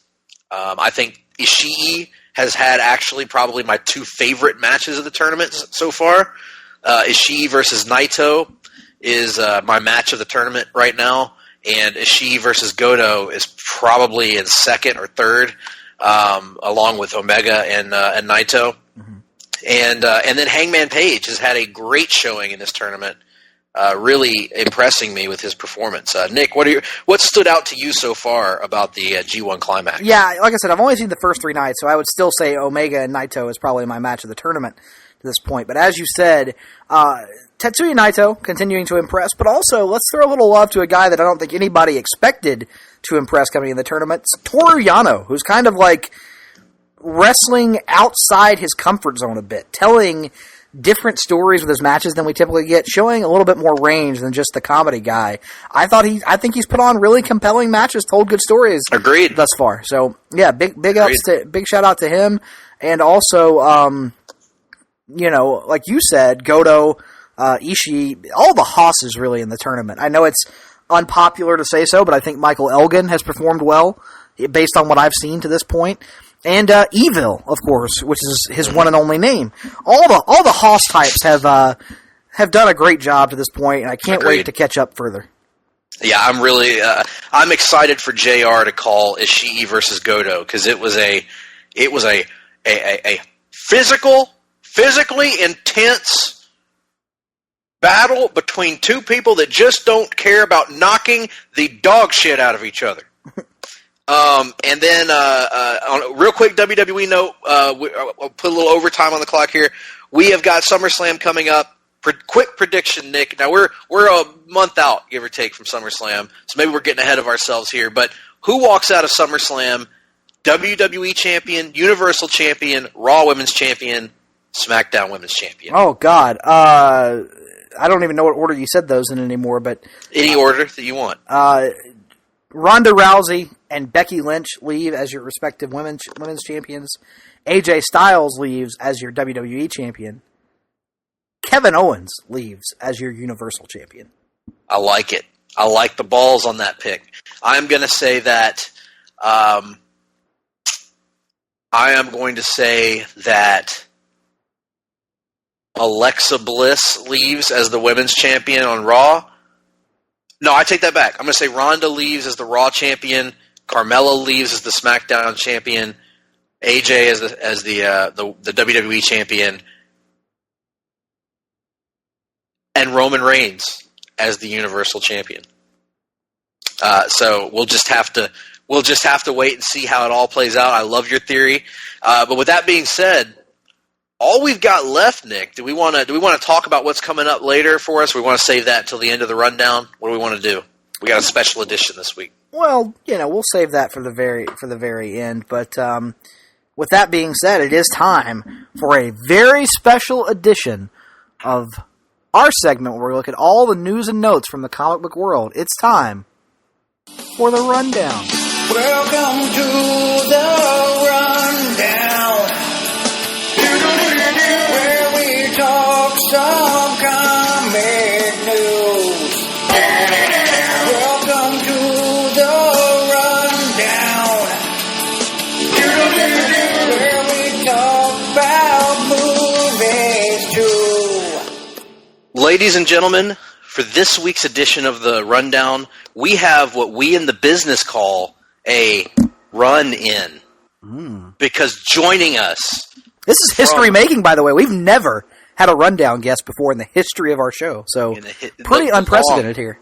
The long history of our show. Yep. And we have coming to us straight via satellite from the deserts of Las Vegas, we have none other than the MVP of Place to Be Nation Comics, Mr. Ben Morse. Ben, welcome to the rundown.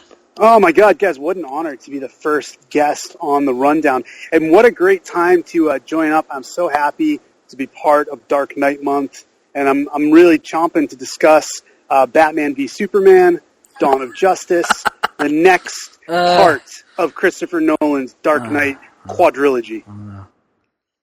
Yes, I am eagerly anticipating seeing how all of the deep emotional themes of the Dark Knight trilogy are expounded upon in the form of CGI. Mm-hmm. Yeah, absolutely. CGI and ending conflicts over having a shared mother with the same first name. Oh my God. No, I have been so enjoying all the content you guys have been putting out this month. I've been slavishly listening to every second of what you are talking about, the Dark Knight trilogy. I have a new appreciation for this trilogy that I've never had before. It's thanks to you guys and the literal hours of time I've spent with you over the past 4 weeks. Normally, between driving to and from work, walking my dog, and playing WWE 2K18, I go through a lot of podcasts just as I'm listening. But I've been able to pretty much exclusively listen to the Hard-Traveling Fanboys since July started. So thank you for that gift. Absolutely. It's our pleasure. We live to serve. Yeah, and much like we would say, we would hope that Mr. Nolan would say to us, flattery will get you everywhere, Ben. Well, I mean, I guess I should explain that it's not like I was the first invited guest on the rundown. No, I forced my way in here, as I do to most podcasts. I basically texted you guys, and I was like, I knew that it dawned on me as I was listening to your last episode. I was like, oh, they're going to cover Comic-Con next week. Mm-hmm. And for the first time since 2004, I didn't have a vested interest in Comic-Con this year professionally. 2004 was the summer after I graduated college, where I flew on my own dime out to Comic-Con and basically said, I'm not leaving until I've annoyed, much like how I got on this podcast, until I've annoyed people enough so that I get a job somewhere. And that's where I got my job at Wizard, and then for the next 3 years, Comic-Con was about doing stuff for Wizard, and then for 10 years after that, it was about doing stuff for Marvel, even though last year, my daughter was born a week before Comic-Con, so I didn't really need to do that much. Right. And I definitely didn't go. I haven't been in a couple of years, but this year, getting to sit back and observe it as a fan again, much like everything that's been going on for the past few months for me in comics, it's just was revelatory. I was like, I mean, I'm the one who, give a little behind the scenes, I'm the one who will start the Facebook threads with you guys, being like, guys, isn't this cool? Kelly Sue Comics Ready One. Aquaman, right, and stuff like that, and you guys just put up with it, which I appreciate. Always. No, you have a lot of insight to the industry, as Mr. Ross would say, that we don't have, and it's good to talk. It's good just to chop it up. You know, I love talking comics with my buddies, of which I count you. So, we're happy to have you on to talk about Comic-Con. Yeah. And we have a giant slate of stuff to talk about. And it's interesting, too, because you mentioned being, uniquely positioned, because you're kind of untethered for the first time in a while. And as we discussed a little bit, off air, kind of weird this year's Comic-Con, because there wasn't really a ton of, earth-shaking Marvel news. It really does feel like DC kind of dominated the week. Yeah, it does. I mean, there are some Marvel announcements that I think we'll get into, but I mean, speaking from experience, I know that Marvel has a lot of different ways of getting their announcements out there. They don't necessarily go exclusively through Comic-Con. They run some great panels at the show. My buddy Ricky Purden hosts most of them. C.B. Cebulski, another friend, is the editor-in-chief and does a lot of work there. But, yeah, man, I'm not going to lie to you. Most of the stuff I got excited for this year was DC. I think if you were keeping score at home, for sure, in terms of Marvel versus DC at Comic-Con, you'd have to put a big old check mark in the DC column. No doubt. And having said all that, the first story on the rundown is a Marvel-related story and not a positive one. So we have to lead off with the biggest story of the weekend, which is the ongoing James Gunn situation. James Gunn, the writer-director of the Guardians of the Galaxy movies. We've talked at length about our love of those movies here on the show. Well, some stuff came to light this past week that there were tweets sent out on his, as you would expect on his Twitter account, since they're tweets, quite some time ago, back in 2011, I think, is the most recent, and then going back from there, that were of a very controversial nature, jokes that I'm not going to repeat on the show, jokes that weren't really funny, quite frankly. And it got sent out by some people that were upset with some of his political tweets. And as a result of this controversy and the nature of the tweets, Marvel decided to remove him from the Guardians of the Galaxy franchise. This was a decision that he accepted and released a statement taking blame for what he'd done in the past. The cast of the film has spoken out on this issue almost unanimously in support of him. None stronger than Dave Bautista, our good buddy of the show. I'd like to think he's a buddy of the show. We've never actually had him on, but Dave, please, if you're listening, join the show. He was very strong in his words about it, his support for James Gunn. James's brother Sean, who of course plays Kraglin in the Guardians movies, also issued a statement about this on Twitter. It's a very complex situation. I'm not gonna come out really strongly anyway on it because I think it's a complicated scenario. But any thoughts from the panel on this situation over the weekend? I mean, it's a situation with a lot of moving parts. You have to take into account. I mean, on the largest possible scale. Look, I'm a professor who teaches a social media class, and one of the things I kind of espouse to my class is that we are in an age now where nothing can be done without consequence and response. Nothing. You look at when Roseanne had her controversy a few months ago. You can't make a statement in a vacuum anymore. You can't just controversially say whatever you want because you will be held accountable by the entire public. Now, in this instance, it's obviously something that happened many years ago, and whether or not you think that deserves the treatment that it got is almost inconsequential. The fact is that these are huge corporate characters, and you said Marvel removed him, but I think it's probably more appropriate to say Disney removed him. Right. I don't know who the decision makers were at the end of the day, but I don't know. I've been very impressed with how James Gunn's handled the whole thing. He could very easily, there could be a backlash and he could say, well, I did this years ago, this is unfair, yada, yada, yada. But like you said, he came right out, like a pro, just said, yeah, I did this. If this is the consequences, I accept them. I take responsibility. I take blame, and let's move on. And I think he handled it like a pro. He handled it he handled the best way you could handle it. Does that mean there will be an eventual reconciliation? I think maybe he's laid down the groundwork for that to happen, but, you know, who knows? And I've heard a few names thrown out there as people who could succeed him on Guardians of the Galaxy. I think that's a tough road to hoe. I mean, the guy basically, you know, is linked forever with this franchise and these characters. The only name I've heard that interested me was, I don't know if you guys have heard of Nicole Perlman, who was the original writer of the first Guardians of the Galaxy. Mm-hmm. And a lot of the ideas that eventually would come to light, James Gunn basically came in and, you know, helped steer a lot of her ideas to light. So, I don't know, I'd want to see Guardians in the hands of someone like that.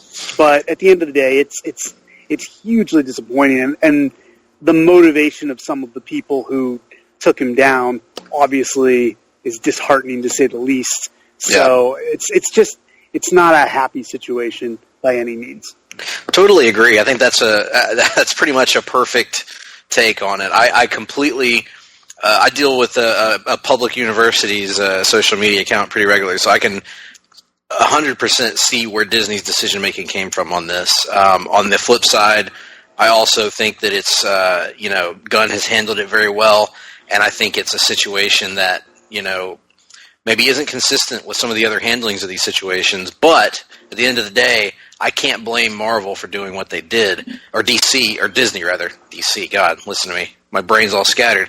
Also, Guardians is going to be, I think, of all the Marvel movies, maybe the hardest to replace the director and writer on, because it feels like this is so much of a personal project for Gunn, and it feels like he has a stronger personal connection to the cast than a lot of the other directors do.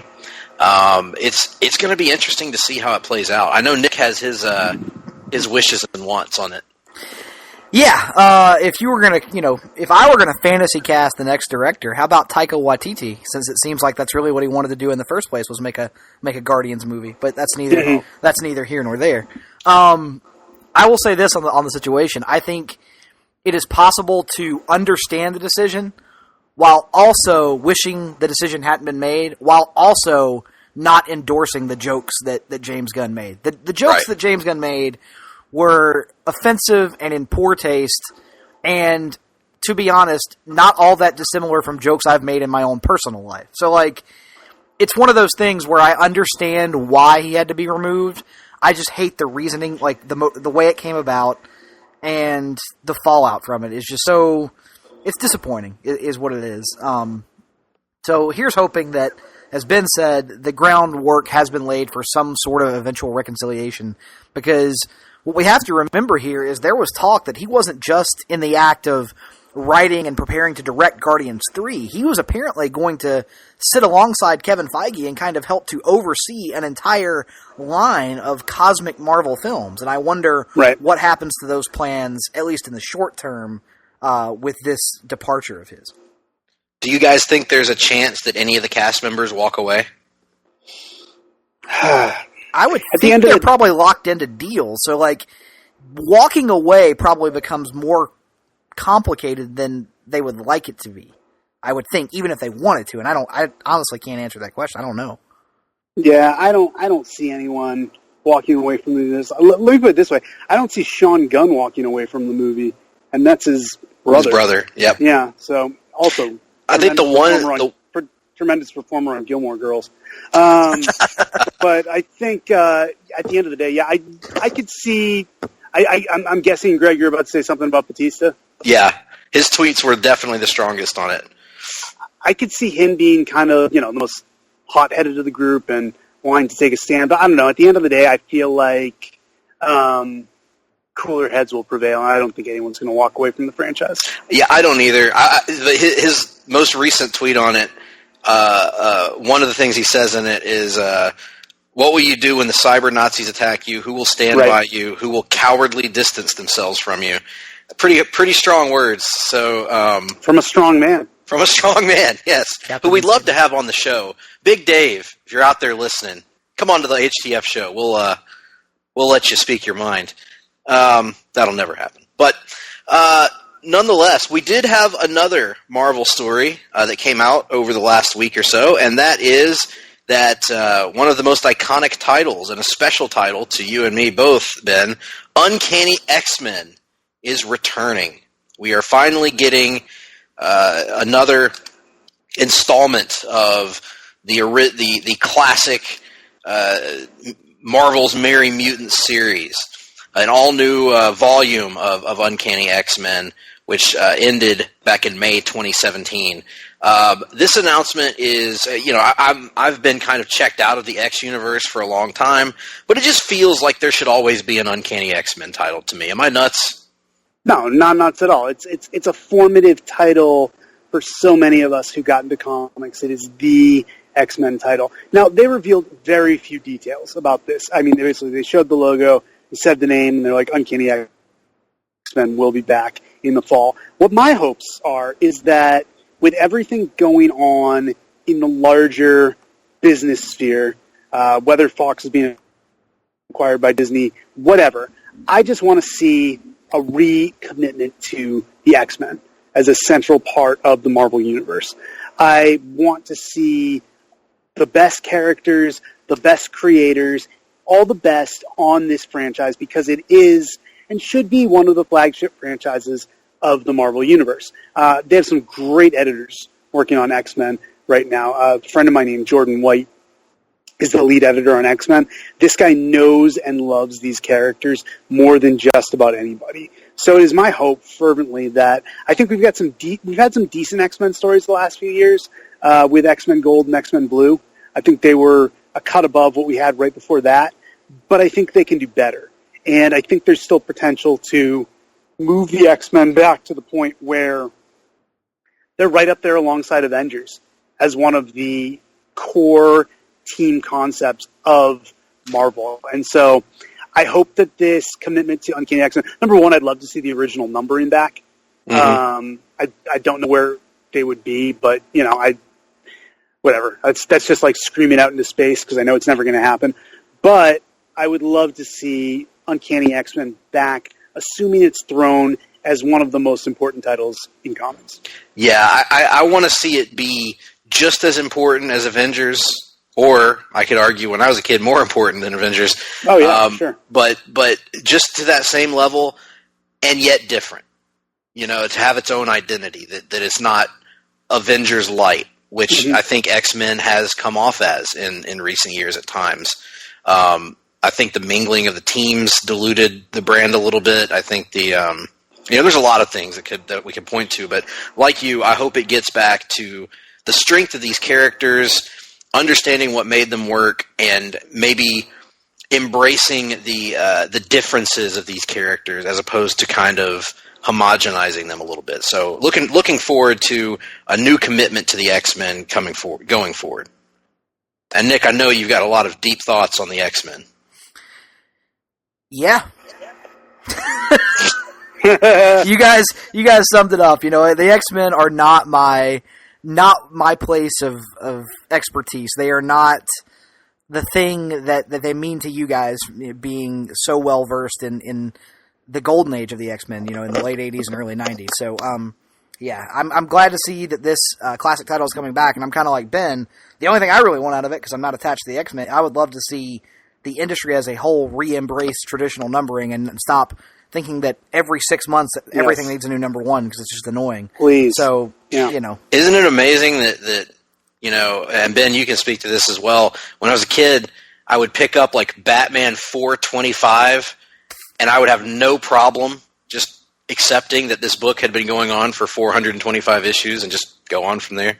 No, it was always cool to me. I loved the fact that there was 424 issues that I could buy to catch up to where I would get to. I thought that was definitely a strength. Just one last thought on the X-Men before we move off of them. In the early 2000s, I remember that the X-Men, and this will tie into another announcement we're talking about in a sec, but the X-Men were so important to Marvel that when Grant Morrison, who was probably the highest profile creator to come over to Marvel in some time, he was put on the X-Men. And then when Grant Morrison left, it wasn't a matter of, oh, well, just give the X-Men to whoever we have lying around. It was, no, we have to keep the X-Men strong. We're going to give it to Joss Whedon. Like, there was a commitment to putting the biggest names on X-Men because X-Men was the place where you could really experiment and do the most interesting stuff.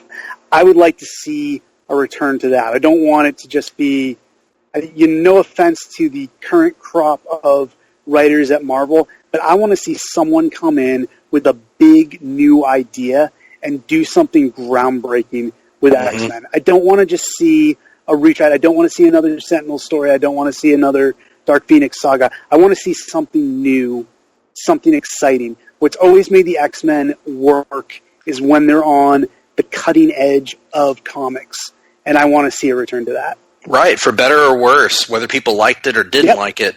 I hated the Morrison stuff, and I only years later came to really appreciate how bold it was. It was going in, and it was so different. It was blazing new ground for better or worse, and we really haven't seen that with the X-Men since. Even Joss Whedon, as great as his run was, it was more a run built on nostalgia, I think. Right, it was the greatest hits. Yeah. So that's a great thought, Ben. Well, let's move on to Image, as there have been actually quite a few of these announcements coming out of Image lately, but one that I think is the most extreme announcement to happen is that Saga, which very well could be outside of The Walking Dead, the most well-known current Image comic, is about to have a year-long intermission, as they're calling it, after this week's number 54. Brian K. Vaughan explained that he and Fiona Staples made this decision to take an extended break before coming back together for Saga 55. And they're going to pause publication for at least the next year. Now, in a vacuum, this is, hey, they just needed a break. But when you look at it, there are actually several Image titles that are going through a lot of these delays. I mean, I know that my buddies that collect Southern Bastards, they're lucky to get 3 issues a year at this point, I think. So I bring that up to say, A, what does this mean for Saga and its readership? Or do you think the readership of Saga is primarily in trade at this point? And B, is there something, a common theme among creators that work for Image or that are doing creator-owned stuff that maybe their impetus may not be as much on the month-to-month grind of making comics? Saga, I think, is going to be fine. I think the fan following is such that they're going to stick with it. I think Brian K. Vaughan has conditioned his fans to kind of play the long game. It's going to be frustrating to be without it for a year, for sure, but I don't think it's going to lose its audience. I mean, I remember when Why the Last Man was coming out, he was pretty consistent on getting that out monthly, but I seem to remember Ex Machina not coming out every month, and it didn't hurt the series at all. At the end of the day, Image is where these guys and girls go to have a little bit of creative freedom, to be untethered to the monthly grind that is quote-unquote corporate comics. So, as a fan, you can't be surprised that some of this stuff is going to come to a halt, especially some of these guys who are working on a Marvel or DC gig, who are working on a movie job, who are working on a TV series, who have day jobs. At the end of the day, Image, it's their passion project, but it's probably not where they're making their living. So priority-wise, I think it just falls to the wayside. But honestly, it's been like that since the beginning of Image. Image has been around since the 90s, and it has, for whatever, it's evolved and gone through different iterations and had different mission statements. But the common theme at the end of the day is that the books have always been a little bit inconsistent in terms of shipping, and you kind of get what you are. These guys, whether it's going back to Jim Lee, Rob Liefeld, Mark Silvestri, Todd McFarlane, taking forever to put their books out back in the 90s, to what you said today with Southern Bastards and the like coming out kind of whenever is convenient. I think it's kind of built into the Image legacy. I think back to when they tried to do that Image United book to celebrate their anniversary, and I think we're still waiting on the last issue of that. So, that's it's kind of tied to Image as a company. Yeah, and I think to their credit, Image does trade paperbacks better than Marvel and DC do. Absolutely. And I think that they have really carved out that niche where they know how to cater to college age people that read books differently than the traditional comic book audience maybe.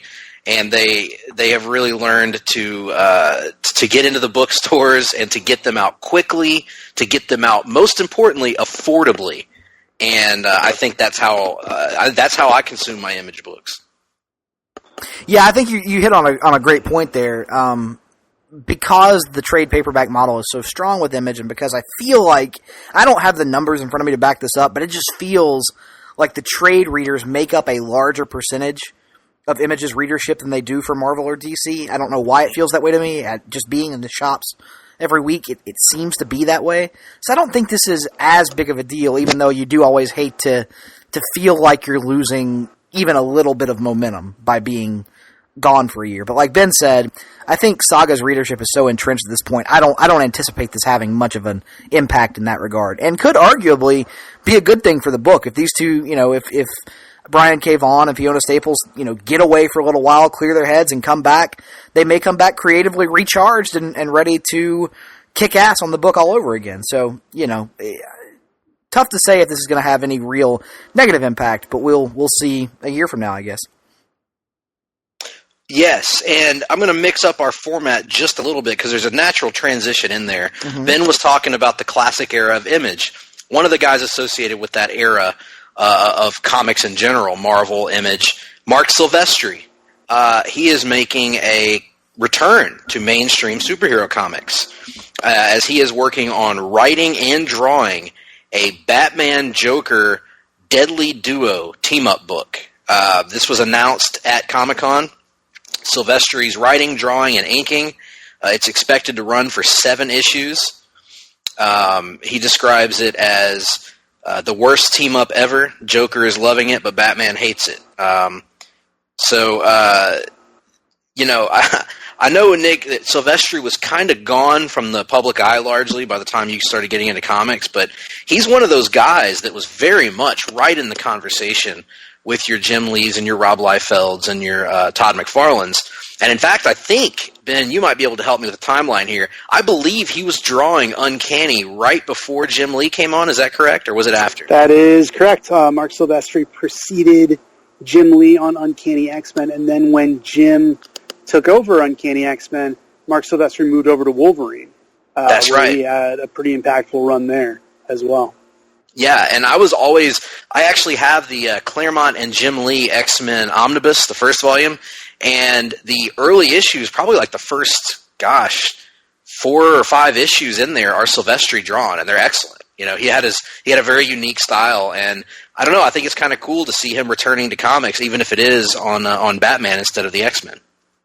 I'm not excited about this at all. Here's why. Interesting. I have a lot of respect for Mark Silvestri.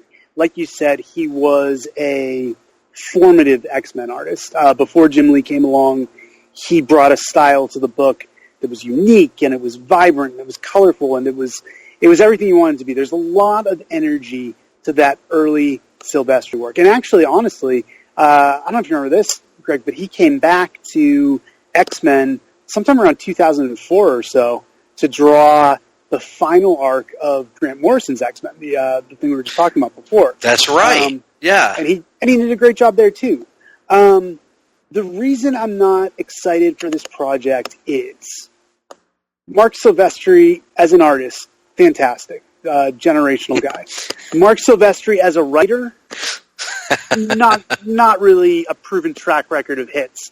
I don't think I've ever read anything by him that was written by him. I assume he wrote Cyberforce back in the 90s. Yep. Maybe some Witchblade.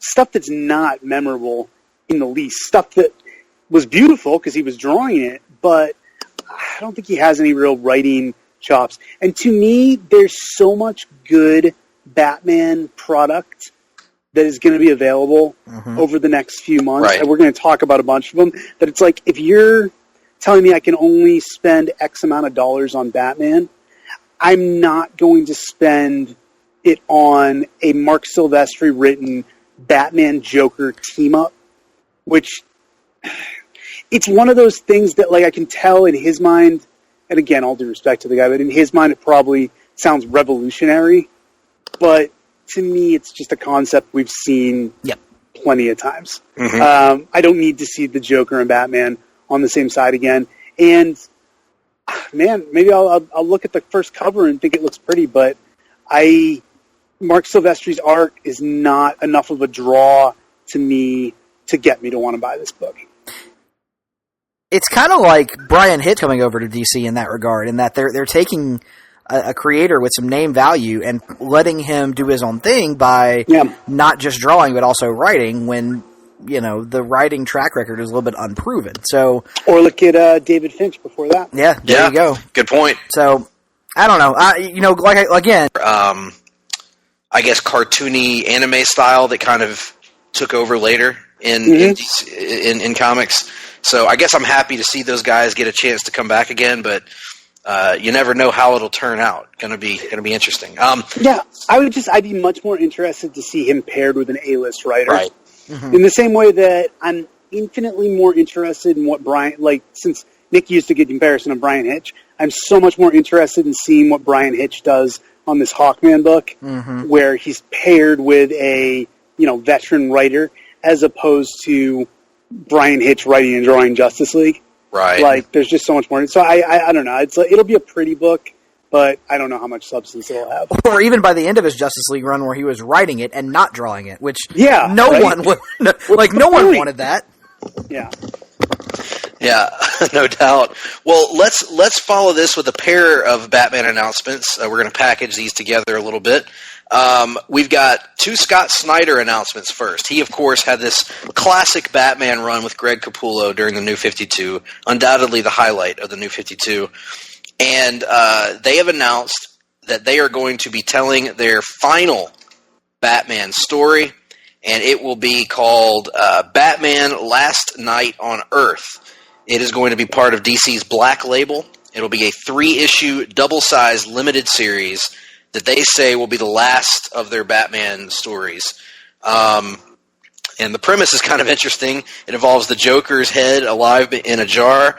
I might normally dismiss this based on that premise, but I have to say, with Scott Snyder and Greg Capullo, I am all in on their Batman. So this is an interesting announcement, and I'm looking forward to seeing what these guys have, because their Batman, for somebody that hasn't enjoyed Tom King's Batman run as much, I'm looking forward to seeing their Batman back in action. Well, first of all, I'm shocked to hear that you don't like Tom King's Batman run, Greg. That's news to me. But no, I'm all in on this. I think this is a great Batman team. I've been a Greg Capullo fan since he did X-Force back in 93, 94. This guy is the man, and he always has been. And his Batman is a notch above. More so than anything, though, I love the idea of this DC Black Label. It's one of the things I think DC is doing very right. Just giving the opportunity for top creators to come in a prestige format and tell the stories they want to tell about these incredible characters. I mean, we've seen DC try to do this before. It's what All-Star was supposed to be. It was the chance for creators to come in and kind of do whatever they wanted, but the difference is they had to do it with their own characters. Here, DC is leasing out the greatest characters in comics for creators who have a big story to tell. And it's kind of cool to see Snyder and Capullo acknowledged as being big enough and important enough to tell one of these stories, and I think they deserve it. I think their Batman run was iconic, and I think they did such a tremendous job. So it's cool to see them get the props and the respect to be put in this giant prestige format and be allowed to really has some air away from the regular Batman series to tell a story that obviously they're going to put a lot of emphasis on. Yeah, I mean, Black Label's a great concept, as Ben said. For this story specifically, I'm excited about it. You know, I'm pretty much in on anything that Snyder and Capullo are going to do together, and I am hopeful that this final story will be a final offering that will be more to my liking than was their Metal series, which I've discussed my issues with numerous times before. But I'm in for this. But Greg, I think there was another Scott Snyder announcement we wanted to talk about that I'm so torn on it because on the one hand, the concept does nothing for me, and on the other hand, I think it reteams Snyder with actually, controversial opinion, his better Batman artist collaborator. Yes, Scott Snyder and Jock, who of course famously worked together on the Black Mirror era of Detective Comics together. They are releasing a miniseries about the Batman Who Laughs, which was part of the Metal crossover event, and that will be coming out, I think, later this year. I've lost my link to that story, but I believe that comes out the first issue later this year. And of course, they are a great pairing as well, Snyder and Jock. Not as iconic as the Capullo run, but certainly, for me, Black Mirror is still my favorite Scott Snyder story. So I'm looking forward to these two working together. Yeah, man, I'm kind of in the same boat as Nick. Black Mirror was great. I think these guys have a great chemistry. Jock, underrated artist, not fully appreciated, especially on Batman. But yeah, I'm kind of in the same boat as not really being too high on the concept of Batman Who Laughs. I didn't hate Metal as much as some other people, but if these guys are going to reteam, I think I kind of want to see it be on something more iconic, grounded. Something more something more grounded. That's a great word for it. That said, maybe they'll surprise us. Maybe, obviously, these guys like to work together. They bring the best out of each other. Maybe and obviously this is a character who's near and dear to Scott Snyder. Maybe he's found the artist who he thinks can make this concept work. We'll see. And it's not the only change coming to the Batman universe either, or the only new concept coming to the Batman universe, or new creator even. We've got Peter Tomasi joining the Batman family as he takes over Detective Comics alongside artist Doug Mahnke to build towards Detective Comics number 1000. They'll take over at 994. And Tomasi apparently had a brief run on Detective in 2016 that I don't remember at all. But he's one of my favorite comic book writers, and really excited to see what he does with Batman. When I first started in the comics industry, Pete Tomasi was editing Batman and Green Lantern. And I don't know if you guys must know this, but he was the guy who shepherded the return of Hal Jordan. He was the guy who was basically the brains behind Green Lantern Rebirth. Obviously, Jeff Johns, Ethan Van Sciver, and their collaborators carried the ball from there, but Pete was the man behind the scenes pulling the strings. I used to refer to him. He wrote a book called The Light Brigade, which was drawn by, I don't know how to say his last name. It's a guy who did a lot of Starman work. I believe his name is Peter Snedberg. But this book, Light Brigade, Pete gave to me when I went to the DC offices to talk to him about Green Lantern Rebirth. He handed me this book, and he's like, yeah, I wrote this. And I was like, oh, okay, cool. I figured I'd read it kind of as a favor to Pete, just because he was a nice guy and he was a great editor. I was blown away by how good this story was. So that was my first introduction to Pete Tomasi, writer. And I used to refer to him in the Wizard offices for another 3 hours about Green Lantern Rebirth. And the selling point I gave to them was, well, let's bring Pete in on the call as well. His writing's been great. His Batman stuff has been fantastic. He did a great run on Superman. Really underrated. I think, Greg, you appreciate his run on Nightwing. Nightwing, yeah. It's actually my all-time favorite Nightwing run. He's great on Nightwing. This is a guy who gets how to make these characters work. He has been associated with Batman for well over a decade, and he gets into the heart of what makes Batman and his world work. Doug Mahnke is one of the best artists of all time. This is a slam dunk creative team, and honestly, if I'm Tom King and his artistic collaborators, I'm a little scared because you're going to have these guys breathing down your neck on a monthly basis, and it could be one of the better Batman teams assembled in recent history. I'm pumped for this. I've literally never read anything by Peter Tomasi, at least in terms of an extended run, that I haven't thoroughly enjoyed. And that covers, his Green Lantern stuff, his Batman and Robin run, his recent Superman run. All that stuff, man, has just been outstanding. I'm pumped for this. And, of course, Doug Mahnke, I know him primarily from his collaboration with Jeff Johns on Green Lantern.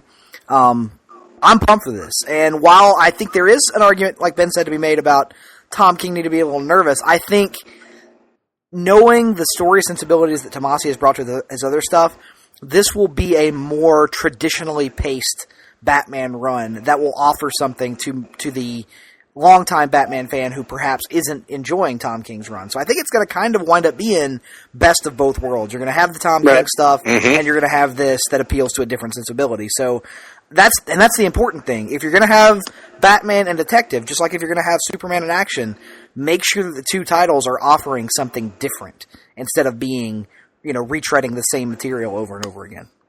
Oh, we should also mention, as part of this, the classic Batman costume is returning. The pre-New 52 black on gray with the trunks costume is returning. Thoughts on that, real quick? I know you love it because it's the Hush era costume, essentially. Yeah.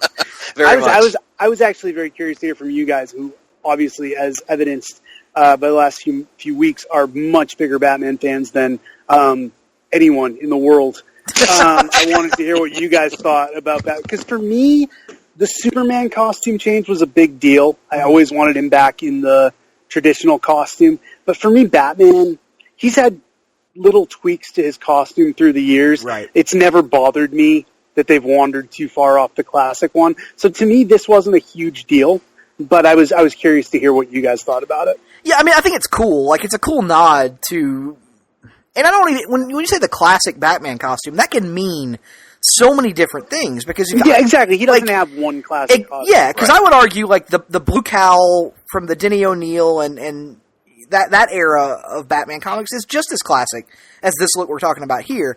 I will just say that with 1000 coming up, I think it's cool to go back to one of the more iconic designs. I mean, not that the current costume is bad by any stretch of the imagination. I think it's fine. I think it, the yellow is used in an understated way that makes sense and whatnot. But I think for that milestone, it makes sense to return to something more iconic. I agree. The current Batman costume is by no degree what the New 52 Superman costume was. In other words. Yeah, and I would say, while I don't dislike the current Batman costume, I have grown to like it less over time, because I've realized that Greg Capullo is kind of the only guy that draws it in a way that appeals to me. I think the belt is too bulky in most people's drawings. Like, they draw the belt as being so large. I don't like that. I don't like the purple. I've never liked the purple. And so I just think black on gray makes so much sense for that character. The trunks I could care less about. It doesn't matter at all to me with couldn't care less, I should say. Yeah, it doesn't matter at all to Batman to me.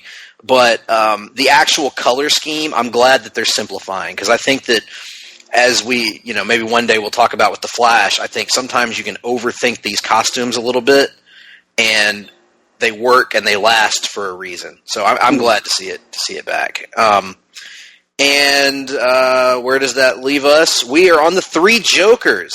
The announcement of Jeff Johns picking up the threads from DC Rebirth, also at Black Label, but in DCU continuity, which I thought was interesting. This is going to be Jeff Johns alongside Jason Fabok. And you'll have to help us if we're pronouncing his name wrong, Ben. Oh, no, man. I remember I worked at Marvel. That's never had Jason Fabok. I never had the pleasure. So he's a great artist. I loved his work with Johns on Justice League. And they are going to be working on the Three Jokers title.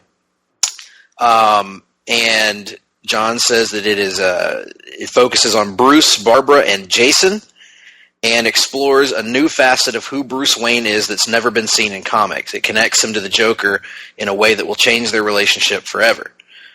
Which, of course, everybody says everything will change everything forever in comics. Yeah.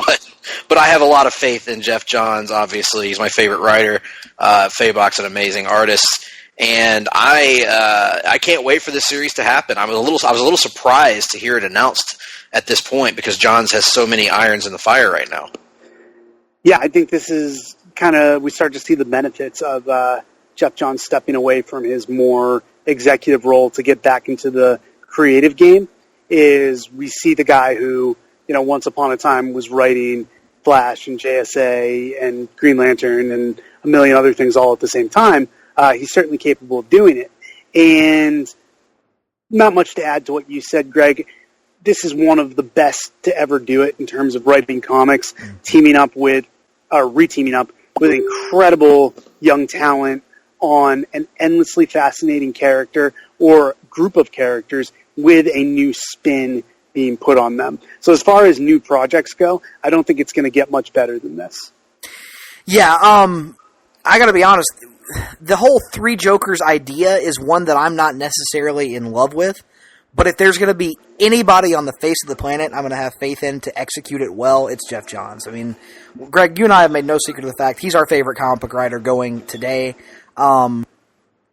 And re-teaming with Jason Fabok after the outstanding Justice League run, expectations are super high, and like Ben alluded to, it's just so cool to see Jeff getting back into a more creative mode between this and various other projects that we're going to talk about here in a few minutes.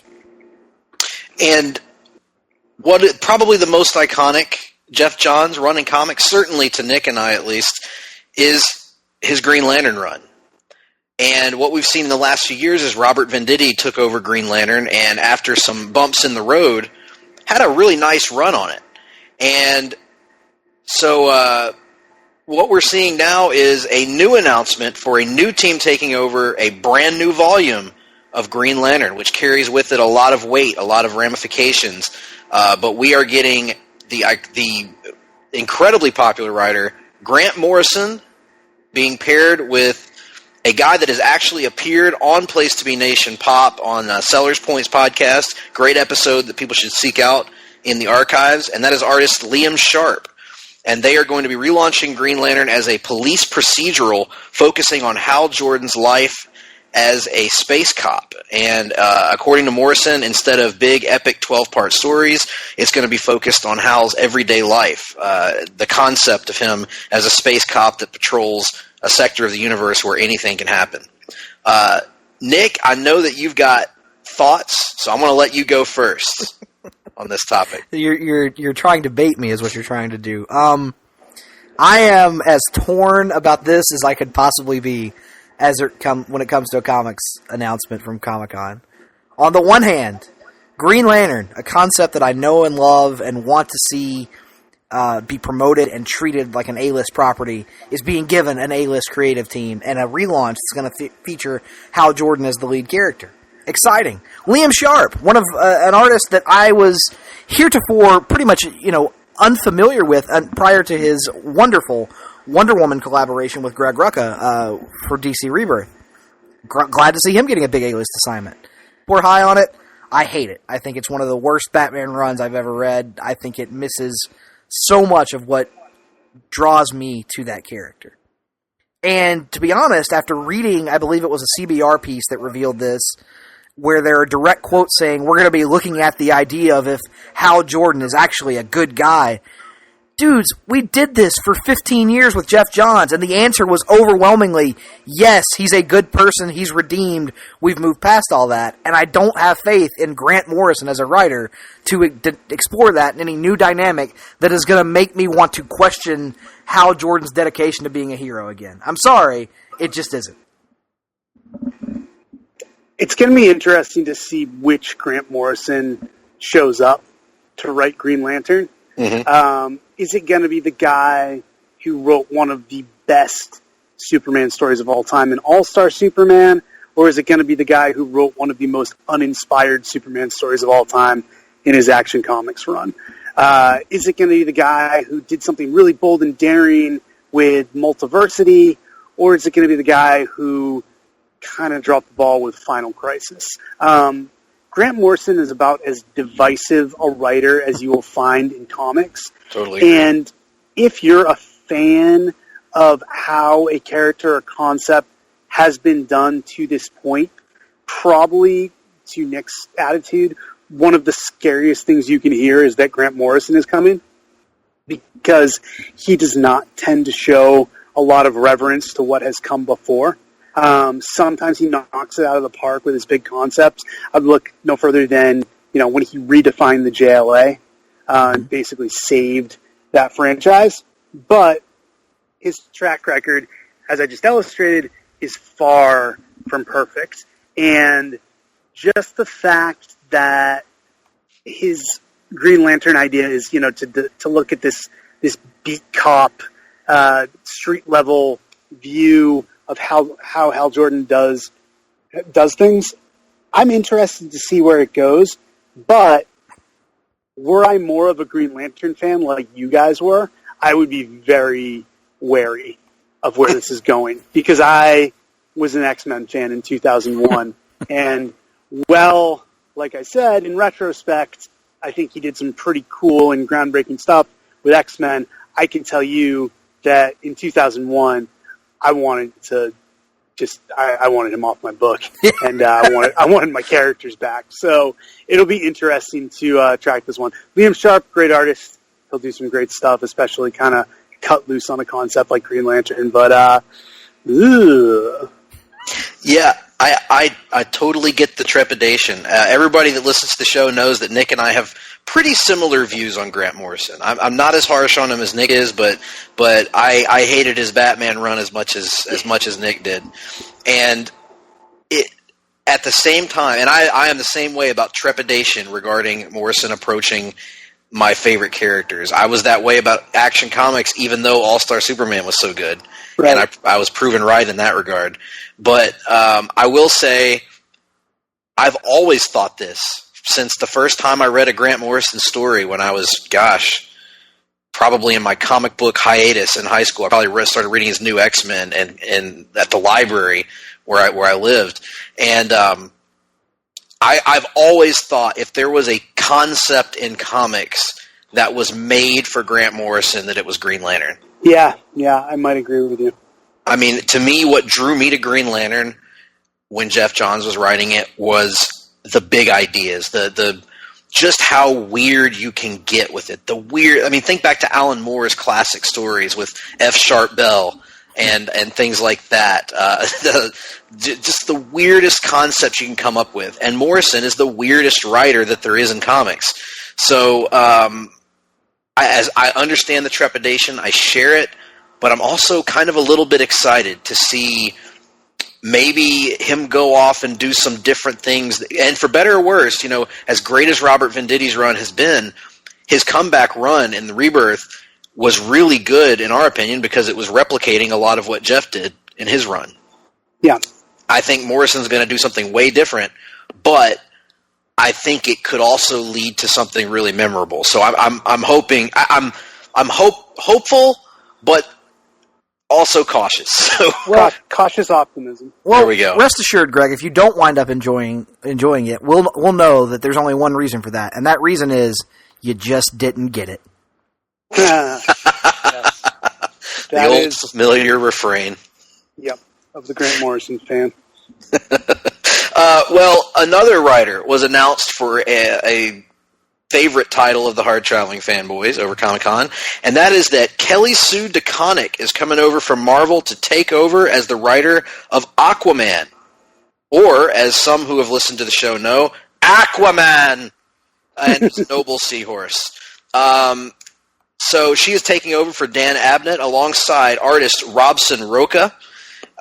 This is a really powerhouse creative team, even if the pitch of sort of an Aquaman version of Year One, where he is stranded with amnesia, doesn't do a lot for me. Yeah, I'm like you with the pitch. Like, not a ton there. But granted, it's a very basic pitch. There may be more to it than we really know about. I gotta be honest, Kelly Sue DeConnick, I know, is a big get for DC, at least in terms of the profile she's enjoyed in recent years, but I've not actually read a ton of her stuff, so I can't comment on how I feel about her sensibility as an Aquaman. I will say I think Dan Abnett has done an amazing job with that character since taking it over, and I am sad to see him go. But the idea that DC went out and got somebody from Marvel, got a big-name writer in the vein of Kelly Sue DeConnick, and is putting them on Aquaman, I think speaks very well to the way that character is now being viewed by DC and the potential they think that character has, what with the movie, as we'll discuss here in a little bit, coming out. Yeah, I mean, it's such a weird fit that I kind of love it.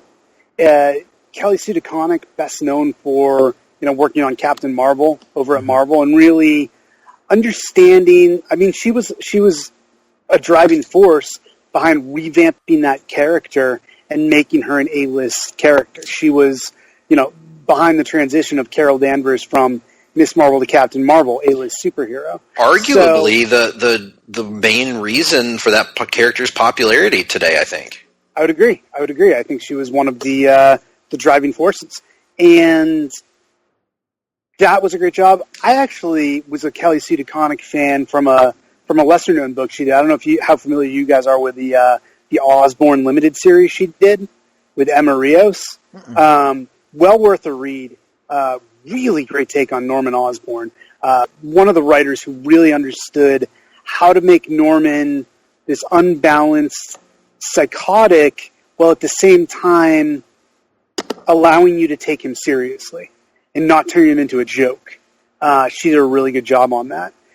My point being, Kelly Sue DeConnick's a good writer. Aquaman is an interesting character. I, unlike you guys, have not read the Abnett run. I've heard good things about it, but I just think, like Nick said, the idea that DC is going to take a Kelly Sue DeConnick, a big name, someone who does have some cachet, and attach her to Aquaman, which is the last book I would have associated her with, intrigues me. Because it makes me think she has something to say about this character.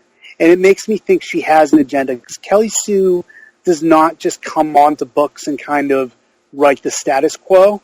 She tends to unsettle them. She tends to have big, outsized ideas and a vision for these characters. So I'll echo you guys that the initial pitch, the Amnesia in the year one, does not grab me as something groundbreaking, but I have faith in Kelly Sue that she must have something big planned, and I think she'll take a big swing.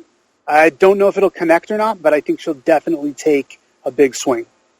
I think it also speaks to DC's commitment to Aquaman as a top tier character. I mean, ever since Jeff Johns revamped him, they've kind of doubled down on promoting him. So, and I think this is certainly an A-list talent being added on. So we'll see how it develops. But as if that weren't enough for the King of the Seven Seas, we're about to get into the movie portion of our SDCC coverage here by talking about the long-awaited release of the trailer for James Wan's Aquaman, which dropped over the weekend. That movie is set to come out this December, and I gotta say, I think overall the reaction to this trailer has been mostly positive. I wasn't blown away by it, but I was impressed. And I think the look of Atlantis is the most exciting thing about it. It doesn't look anything like any of the other DC movies that have been made to this point, which I think is a good thing. The aesthetic, the tone look different. I think Momoa looks charismatic, and I think the set pieces look really good. There's a few things that need to be cleaned up probably, and it wasn't, it was kind of what I was expecting it to be in terms of the story and everything, but overall, I gotta say, mostly positive impression on me. Yeah, I mirror your sentiments, Greg. I think it's a beautiful looking movie, which is something that we desperately need from the DC Cinematic Universe. They don't call it the DC Cinematic Universe, do they? What do they call it? It's like the DC Extended Universe. Now it is now it's something else, right? Worlds of DC. Worlds of DC, yes. The Worlds of DC desperately sounds like a John Byrne series from the 80s. Right? Yeah, no, it needed a movie that looked this good aesthetically, that looked this slick, that had a sense of wonder, a sense of awe, like transport me to a world that I've never been to. And how difficult is that to do, considering all the, not just superhero movies, but sci-fi fantasy movies that have been made and made so well over the last decade or so. The fact that Aquaman has a unique look, to me, already puts it leagues above some of the other DC cinematic efforts. And it just, I got, from the trailer, I don't think we got a full look into what the movie's going to be about. They teased just enough, which was great, but I did get a sense that this is going to be, along with the other DC movie I know we're going to discuss, this is going to be more about escapism and about creating characters who you want to go and have a good time with. I think Jason Momoa has tremendous charisma, as you said. Why not put that to advantage? I think some of the other characters are just like, there's something to this that's going to make it work, and I think it's not mired down in the how badass can we be that has afflicted some other DC movies. It more seems like, hey, let's go and have a good time, as opposed to, let's kind of try to show how gritty and dark we can be. So I'm looking forward to it. Yeah, I'm like you, Greg. I liked the trailer. I didn't love it. I think visually, at least in terms of color palette and set designs and things like that, it's on the right track. It is going to show us something we haven't really seen before. I think there's some cleanup work that needs to be done on the CGI, but that can be said about virtually every big-budget movie trailer that releases months in advance ever. I mean, look back, the classic example we always point to is, look at the Super Bowl spot for Iron Man, and compare the CGI that we got in that to what we got a few months later with the finished product. So, minor concern there. But yeah, it looks like it's got all the elements. It's got, we get shots of Mira, who looks outstanding. We get shots of Aquaman himself, Ocean Master. The only part of it that concerns me, the slightest bit, is there's a glimpse in the trailer of Black Manta. Actually, he looks awesome. He looks awesome. I am not speaking on the design of Black Manta looking like a concern to me. My only concern is it becomes a Green Lantern-like situation, where they spend the whole movie focusing on Ocean Master as the main villain, and then kind of shoehorn in this Black Manta post-credit scene or something like that doesn't really fit. I want the Black Manta story to get the proper amount of build. I don't want it to feel like it's being burned through too quickly. I don't want them to combine them both into one movie, but at the same time, I understand you may only get one crack at the egg, so to speak, and you may not want to hold off Black Manta for a sequel in case this movie doesn't do well. So I'm of two minds about it. I understand that. I just want to see Black Manta given his full due and not have to share half of a movie, with Ocean Master or whatever. So I think both of us would agree from our recent years' exposure to Aquaman, and we've been much more getting into the mythos. Black Manta is by far the most interesting villain. Yes, by far. Yeah. One other thing I want to say before we leave Aquaman is, this is as high a compliment as I can give, but when I saw what they were doing with Atlantis, it made me think of what Marvel did with Wakanda. And I don't think I can pay a higher compliment than that. Just in the sense that before I ever saw any lines spoken about Black Panther, I was blown away by what a beautiful, visually unique movie that was going to be. It could have, the acting and everything else could have been atrocious, and it still would have been one damn good-looking movie. Yep. And I get the same sense with Aquaman in terms of them bringing Atlantis to life. We saw freaking seahorses lined up for battle. I mean, that's pretty incredible to think about. Yeah, so it's going to be pretty impressive. Yeah. Well, speaking of impressive, let's move on to what I thought was the show stealer of Comic-Con this weekend, of everything. And that was the premiere of the trailer for Shazam, which opens next February, I believe. And this took me by storm because I have had – Nick and I have both been very trepidatious about the Shazam movie, didn't have much faith in it. Honestly, we don't have much faith in DC to do anything right from a film's perspective. Nor have they given you any. Yeah, exactly. It's not like we're coming at this from like some I mean, it is a cynical point of view, but it's earned cynicism in this regard. Yeah, no, you guys have been burned way too many times. I understand your attitude. Look, the DC movie world, what the fuck world of DC? It's gotten off to a rocky start. They have tried to run before they could freaking crawl.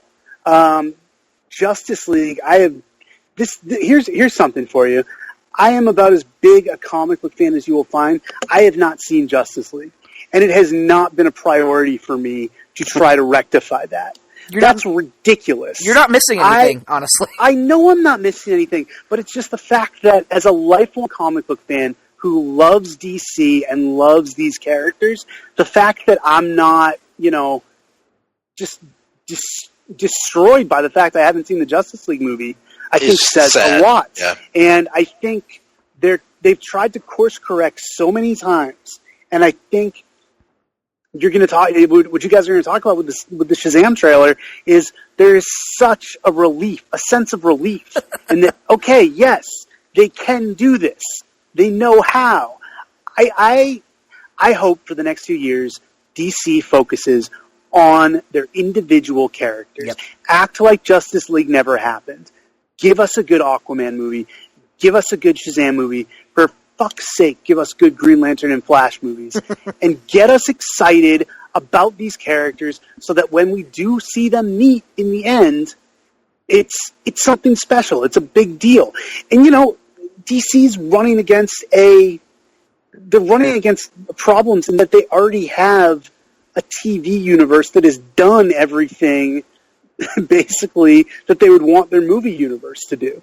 Like, we've already seen with Arrow and its spin-off shows a shared DC universe that's brilliant and entertaining and well acted and well put together. It's like, what's left for DC Cinematic to do? And I think the answer is put together good movies that cut to the heart of these characters.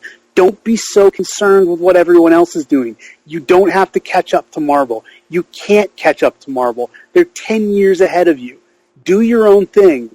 Don't try. It's the same as when any wrestling company starts off and they try so hard to be WWE-like. Mm-hmm. Just be your own thing and focus on what makes you work.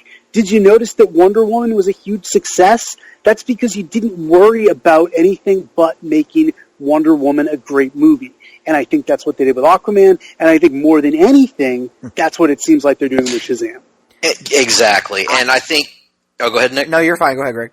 I was going to say, and there's such an arrogance in their approach to things in the past, in terms of they didn't use Darkseid in the Justice League movie because they were so confident they'd make future Justice League movies. Oh, yeah. They wanted to build to him with fucking Steppenwolf. Yeah. Really? Okay, whatever. I'm not going to talk about Justice League. I am going to talk about Shazam. I thought it was amazing. Mm-hmm. It's big with superheroes, which is exactly what it should be. Mm-hmm. This trailer just completely blew me away. Nick? I absolutely agree. Like you said, you and I had just kind of, if we mentioned this on the show, Shazam on the show, or if we talked about it in our personal lives privately, we just kind of mentioned it offhand and dismissed it, because the assumption was a character like Shazam and Billy Batson was something that DC was never going to be able to pull off in a satisfactory fashion, because literally every movie they've made for the last 5 years has shown us that a tone that Shazam needs to hit was one they were not interested in hitting and seemingly incapable of hitting. So when this trailer came along and I sat down and watched it, I was blown away, because I did not expect a movie to be shown, me to see something that looks fun, lighthearted, family-friendly, and just... it looks like it nailed what this movie should be. As you said, big with superheroes. That's what the movie should be. It looks perfect in that regard. The suit, I'm still a little shaky on. I hope they modify that design a little bit as we get closer to the movie. But that's a minor nitpick. And when's the last time, leading into a DC movie, all we had were minor nitpicks? I'm pumped for this. It looks awesome. I hope this shows DC. I hope it's a big success and shows DC that tonal difference is a good thing for your cinematic universe. I think that's the thing that the CW universe has that they didn't have in the DCEU when it was still the DCEU. look at something. I mean, Arrow is different from The Flash, which is different from Legends of Tomorrow, which is different from Supergirl. It's all these different things that make up one universe, and yet feel distinct unto themselves, and aren't all driven by this grim, dark vision. So, more Shazam, more Aquaman, less of what came before, in my opinion. Amen. Yep. Oh, my brother, testify. Can I get an amen? And the choir said. But that being said, I gotta mention though, Greg, it's ridiculous that there are hardcore Captain Marvel fans who are not on board with this approach. Oh my God! I've seen them around. They want a straight from the 1940s Captain Marvel adaptation. guys, how is that going to work? Just come on, like, let it go. Like, this is a cool take on the character you love. You're gonna get to see him on the big screen. You're gonna get to see all the cool little things. I just be satisfied. I'm with you, Nick. Yeah, agreed completely. Well, speaking of angry Captain Marvel fans, speaking of Shazam, we are getting finally, after several years, we are getting the much ballyhooed launch of Jeff Johns' Shazam series, starting this November with his old JSA collaborator, Dale Eaglesham. This was announced during Jeff's Spotlight panel at Comic-Con. Shazam #1 drops November 21st. Will feature the Shazam family. And, of course, previously Johns had written the Shazam backups with Gary Frank in the New 52 Justice League, which I haven't actually read those backups, believe it or not, folks. But I've heard good things from Russell, Nick, etc. So what do you guys make of Jeff returning to the Big Red Cheese? This is a character I know that Jeff has a lot of affection for. He's written him to great effect in the past. That series you just talked about they did on Justice League, I thought did a credible job of bringing Billy Batson into a more modern context. I will say at times it was a little too dark. Billy was a little too much of a wise ass for me, and I hope that Jeff can kind of temper that a little bit. That being said, I also want to talk about the fact that Dale Eaglesham is one of the most underrated artists in all of comics. Mm-hmm. Tremendous talent. Had a great run on JSA. Had a great run on Fantastic Four. Secret Six. Deserves a place at the table as one of the A-list guys, and I think he's the right guy to make Shazam an A-list series. Yeah, I mean, I read the backups. I thoroughly enjoyed them. It's Jeff Johns doing another seemingly monthly title. Of course I'm going to read this, even if I'm not necessarily the biggest Shazam fan or Captain Marvel fan or whatever term you want to use on the face of the planet. So, more Jeff Johns comics equals more money out of my wallet. Yeah, and another chance. I think they've legally moved it over to Shazam pretty much across the board. They have, but they're, again, angry Captain Marvel fans on Twitter who will scream and yell about that nonstop. Yeah. Oh, my God. Well, moving on from one character that Jeff Johns loves to one that he perhaps loves more than any other, and that is Stargirl. Of course, a character that Jeff Johns created in his first DC gig, I think, back in the late 90s, based on his late sister, Courtney. And we are getting, as part of the DC Universe streaming service, a live-action Stargirl series that will feature the Justice Society of America. Jeff Johns announced this during his panel. He says it's all about her bringing back the legacy of the Justice Society. And apparently this role is part of what led to his departure as Chief Creative Officer. Stargirl, now this is another Jeff Johns confession here. As big a fan of his as I am, I've actually never read Stars and Stripe. And I've wanted to. I just haven't gotten around to it. But I've read Courtney in her other appearances, through Infinite Crisis, through JSA, through her appearances in other books, her appearances on Justice League Unlimited, the cartoon. And she's become one of my favorite characters in DC Comics. I just love this character. I love what she represents. I love her worldview and the way that the role that she serves within the DC Universe. This is actually one of the biggest of all these announcements on our list. This is one of the ones that was the most exciting to me. Now, I hope that it's not what the Titans trailer was, which we'll talk about in a little bit. God. But I have to have faith in this because I know it's a passion project for Jeff Johns, and she is a character that I think is just a brilliant character that's I've not seen a bad version of, honestly, in other media. Yeah, I mean, the Stars and Stripes series that Jeff wrote back when he first started writing comics, it's a little rough, which makes sense because it was literally the first thing he ever did. But at the heart of the series, it's a really good time. And to me, there are two different Jeff Johnses who show up once in a while. There's one who writes books like Justice League, writes books like, I would even say Doomsday Clock, something like that. Has kind of a dark edge to him and does more of a, really pushing the envelope type stuff. And then there's the Jeff Johns who wrote JSA and specifically who wrote Stargirl, Courtney Whitmore. And that's the guy who just loves the inherent, innocent, aw shucks goodness of the DC superheroes. And I think that's why Stargirl is so great, is because she is this earnest, honest to God, at the end of the day, good kid who just wants to do the right thing. And as far as programming that's going to be going on DC Universe, God, do I think they need this series. I think it's going to help, hopefully, just show the heroic spirit of the DC Universe and what these characters are about.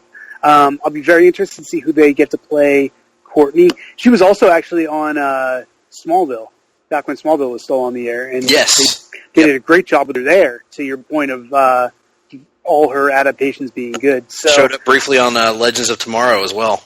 Yeah. So I've got high hopes for this, especially with Jeff being as closely involved as he is. I can't see him letting this fail, and I think he's really going to put his all behind it. I think it's going to be something really special, and it's going to be a different take on superheroes. JSA, as written by Jeff Johns, is a different take on superheroes. It's kind of the idea of, like, this is what all superheroes should aspire to be, and just the way he writes about legacy and about doing the right thing, it's a real treat, and I hope it translates to this series.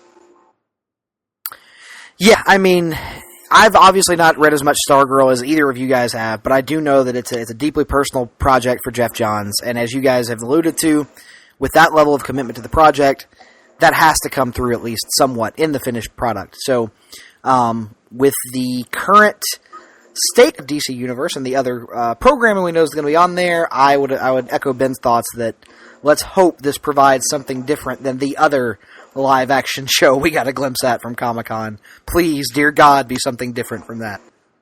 Yes, and we need to dig into the Johns JSA at some point in our Longbook Hunters at some point in the future, because I think it's a little bit of unexplored territory for Nick and I, so it should be fun. Moving on to DC Universe, we got a price point of $7.99 a month, I believe, Nick. Is that correct? Yeah, I believe that's what we heard. $7.99 a month, or you can go annually for $75 a year. So a little bit of a price cut if you go for the full year. And if you pre-order now, between now and the launch of the service, you get 3 months free tacked on. So I think it's 15 months for about $75, which comes out to $6 a month, if my math is correct. And it always is. How much do they pay you for that advert? Brother, if we were getting paid by anyone other than the wonderful folks at Blue Chew, oh man! And let me say, I cannot say enough good things about the people and the product at Blue Chew. At Blue Chew, there you go. Blue Chew, yeah, no, just phenomenal. I'm not just an advertiser. I'm a customer as well. Oh yeah, absolutely. Who of us could get through our personal lives without Blue Chew? Without Blue Chew, yep. A wonderful question. And for any other potential advertisers out there, you can send your checks to at gphillips8652. Just send me a DM, and I'll tell you where to send your checks. So let's move on to, the price point is what it is, and we can kind of address that with talking about this next thing. So the big thing that they dropped as their big selling point for DC Universe, the trailer for the Titans series, which I would remind everyone out there is an especially important series for me because it's a live-action Dick Grayson, something we haven't gotten since 1997. So this premiered, and it's dark. It is dark. It is gritty. It is like the DCEU met Riverdale and mingled, along with maybe a Charles Bronson movie. So we get the immortal line "Fuck Batman" from Dick Grayson, which has now become a meme. And we got, most importantly to me, we got the image of Dick Grayson seemingly gunning down a bunch of criminals. I was just flabbergasted by what I saw with this trailer. It struck me wrong from the get-go. Honestly, at the beginning, I was like, you know what, this could be a good Nightwing police-type show of him kind of struggling with the guilt of not being Robin anymore or not being under Batman's wing, kind of dealing with life and all that. But then, like, as the trailer went on, I started to say, oh my god, is that Beast Boy? Is that Beast Boy snarling at the camera? Is that Dove slitting a man's throat? What in the world? I don't know what else to say. What a tremendous April Fool's joke on all of us Titans fans. This trailer, I pray to God, is... No, I mean, look, I talked to you about it on social media, Greg. To me, the concept of Dick Grayson is, no matter how dark or desperate he gets, Dick will always be the beacon of hope in the DC universe, in Batman's world, wherever he goes. He's the guy who lost his parents, endured so much tragedy, but still wants to go out there with a smile on his face and fight crime. He should be an uplifting character. Mm-hmm. I am probably one of my favorite runs in the history of comics is the Marv Wolfman, George Perez New Teen Titans. And part of the reason for that is, again, these characters who are steeped in tragedy. All the horrible things that happen to Raven, Starfire, Cyborg, Beast Boy, they all have all this trauma in their life, but they still rise above it because they have that heroic spirit. And that sense of hope, to me, has always been the central concept of Titans. To get a Titans series that basically perverts all of that and just takes a big dump on it, what a horrible joke to play on fans. And for everything we said about a step forward with Aquaman, with Shazam, with Stargirl, with all these things that are going on, this is like 10 steps backwards. There was nothing I liked about this trailer. It felt like it felt like, you know why it was appropriate? Because teenagers are always trying to prove to their elders how cool they are by how tough and badass they can be. Yep. But it's all just kind of a facade and a hollow, shallow one at that. Well, in that sense, Titans has perfectly captured the teenage spirit, because this feels like the most shallow, unfortunate attempt at doing something with incredible subject matter. So, I don't know who's responsible for this, but I hope that they don't have too much of a footprint on the rest of what DC Universe has to offer. I don't even know what to say about this trailer. It was so god-awfully bad that it defies logic. Like, how are you going to sit here and attempt to sell us on a dark and gritty and grounded Titan show that features freaking Beast Boy, Raven, Starfire, and Hawk and Dove? Greg, to your point, if they were going to make a police-focused Dick Grayson solo show, fine, whatever. It can have this tone. I would still think it would be inconsistent with the character. But with the entire concept of Titans, this feels so misguided from the jump. But on a larger point, if this is what they're trying to sell the DC Universe streaming service on, because we have to acknowledge, yes, they're going to be comics, but they've already said they're going to a rotational model of curated lists, so you're not going to have an extensive back catalog. You're not going to have an extensive back catalog of previous shows and animated films, because they're also using a rotating model for that, even though they own the majority of the content, and a rotating model is stupid, but I've said my point on that. If this, the original content, is what you're selling the service with, and this is the best you have to offer, bad start for DC Universe, in my opinion. A really, really bad look. Yeah, it's it's irredeemable. The only hope here is that the show is nothing like the trailer. But I wonder how could you have watched the trailer and not anticipated backlash from it? That's what I want to know. Like when they cut this, who greenlit this? Yeah, the trailer. When you cut the trailer and you looked, how could you look at that and say, I really think people are going to react well to this? Yeah, right.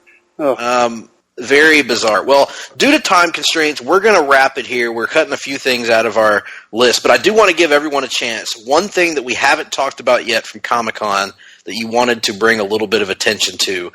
Ben, as the guest here, I want to let you kind of lead us off with kind of your last item you wanted to mention and your closing thoughts. Sure. I think overall, thank God we're not ending on Titans. What a horrible way to go out that would be. On what overall was a pretty good Comic-Con, DC really brought their game with comic announcements, a few good movie trailers, some interesting stuff from other companies.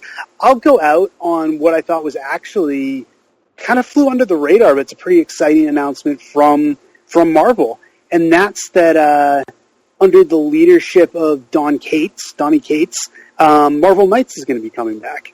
And I think that's really neat. I liked Marvel Knights a lot first time around. Basically, the idea of Marvel Knights, if they keep the concept intact, is to take less appreciated Marvel characters and let people really experiment with them and see if they can come up with a take that sticks. It's how we got kind of the modern incarnations of Daredevil, Black Panther, Punisher, the Inhumans.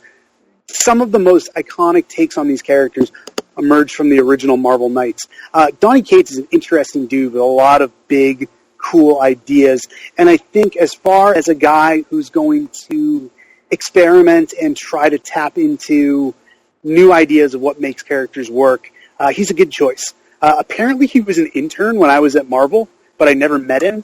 And then I met him at one of the Marvel retreats, and he was just a really smart, well-spoken dude. So I'm looking forward to see what they do with that. I think we can never have enough, one of my favorite things is the idea that there's a never-ending kind of catalog of characters in the Marvel Universe, in the DC Universe, and that there are no such thing as bad characters. So I'm looking forward to seeing what they do with the new Marvel Knights. And I could see some of the, big concepts of tomorrow coming out of that factory.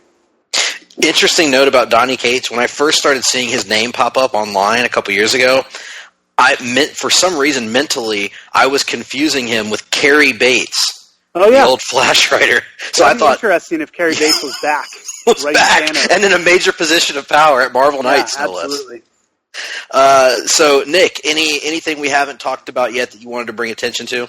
Yeah, real quick, DC animated the DC animated films actually made some exciting announcements talking about their 2019 slate, because as we know, the 2-part Death and Return of Superman film is coming out, but then we're also getting a Justice League versus the Fatal 5 movie, and then most excitingly, I think for both Greg and I, 2 different announcements. One, a Wonder Woman film. Not that Greg and I are particularly excited about a Wonder Woman film, even though the first Wonder Woman animated film was outstanding and has deserved a follow-up for a long time. But, notably, this is the first non-Batman, Superman, or Justice League animated film in quite some time, which would hopefully open the door for more Green Lantern animation down the road, particularly that Sinestro Corps project we've begged for a decade now. And then, along the same lines, in terms of stories we love being adapted, the animated Hush movie is coming, which I think is an outstanding move. Can't wait for it. I am so excited for that, Nick, but I'm also a little nervous if they put it in the current animated universe continuity. I hope that they just do it as a standalone. Right. But it's, as many people know, it's the story that got me back into comics, and so I'm so freaking pumped for this getting an animated treatment, especially seeing some of the reviews of the Death of Superman movie that are coming out. The one thing I want to close on, I thought the one TV trailer that blew me away was Arrow. I know I'm an Arrow homer, but holy shit, that might have been the best season trailer that they've ever put out for that show. I thought it was outstanding. It looks really good. Yeah, different. Yeah, and as a Flash fan, I can't say enough how dismayed I am that American Pie 2's Chris Klein will be playing Cicada on this season of The Flash. God, I was so excited. I went on Twitter and jumped right to the link of the Flash season trailer and just watched it, and I'm like, oh, this is one of the same way you felt about the Arrow trailer. I was like, this is amazing. This is so good. And then there's a tweet right underneath it saying, Chris Klein to play Cicada. And I just... You slam your laptop down. Oh, the air just... Luckily, I was watching on my phone, so I just threw my phone to the ground. And, yeah, the air just came out of the room. Rollerballs, Chris Klein to play seminal Flash villain.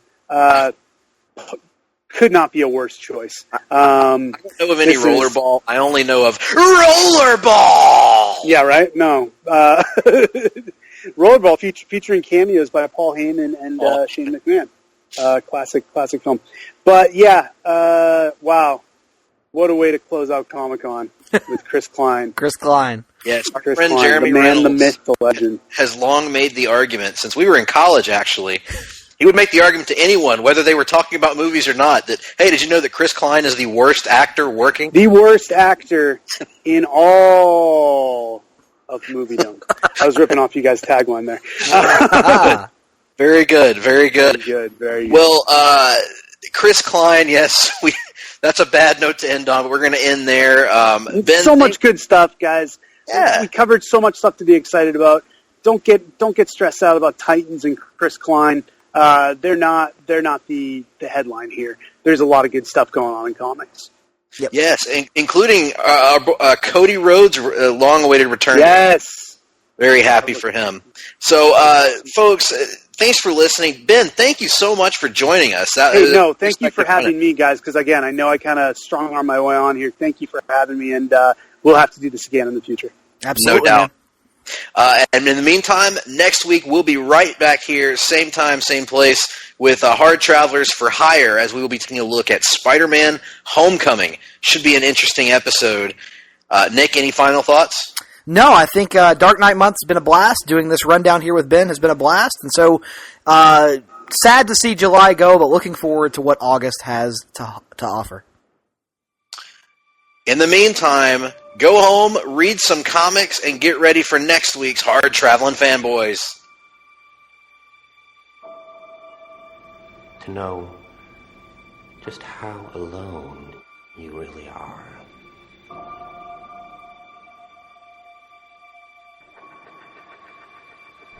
What are you seeking? I seek the means to fight injustice, to turn fear against those who prey on the fearful. To conquer fear, you must become fear. To manipulate the fears in others, you must first master your own. Are you ready to begin? If you make yourself more than just a man, if you devote yourself to an ideal, and if they can't stop you, then you become something else entirely. Legend must wait. Legend.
There's a storm coming.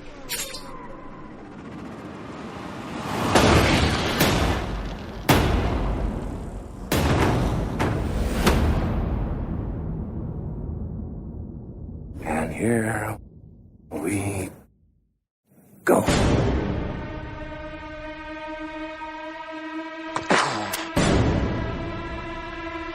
What are you?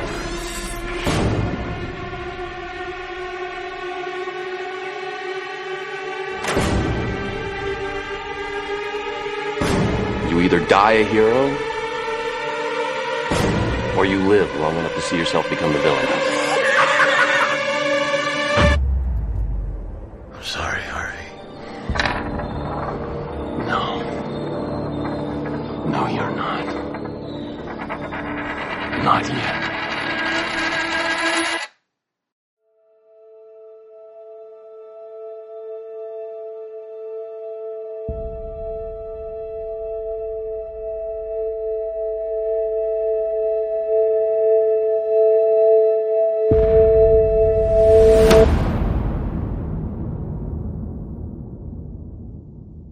Did they kill him? I'm not sure. You see only one end to your journey. Endure, Master Wayne. Batman has to come back. I won't bury you. Buried enough members of the Wayne family.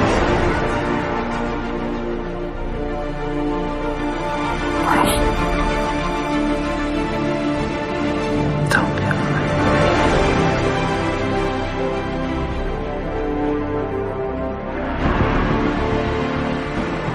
I'm not afraid. I'm angry.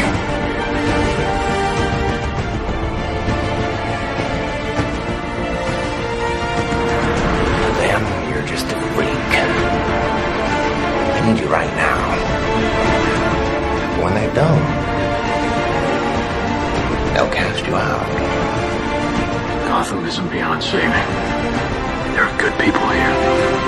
You don't owe these people anymore. You've given them everything.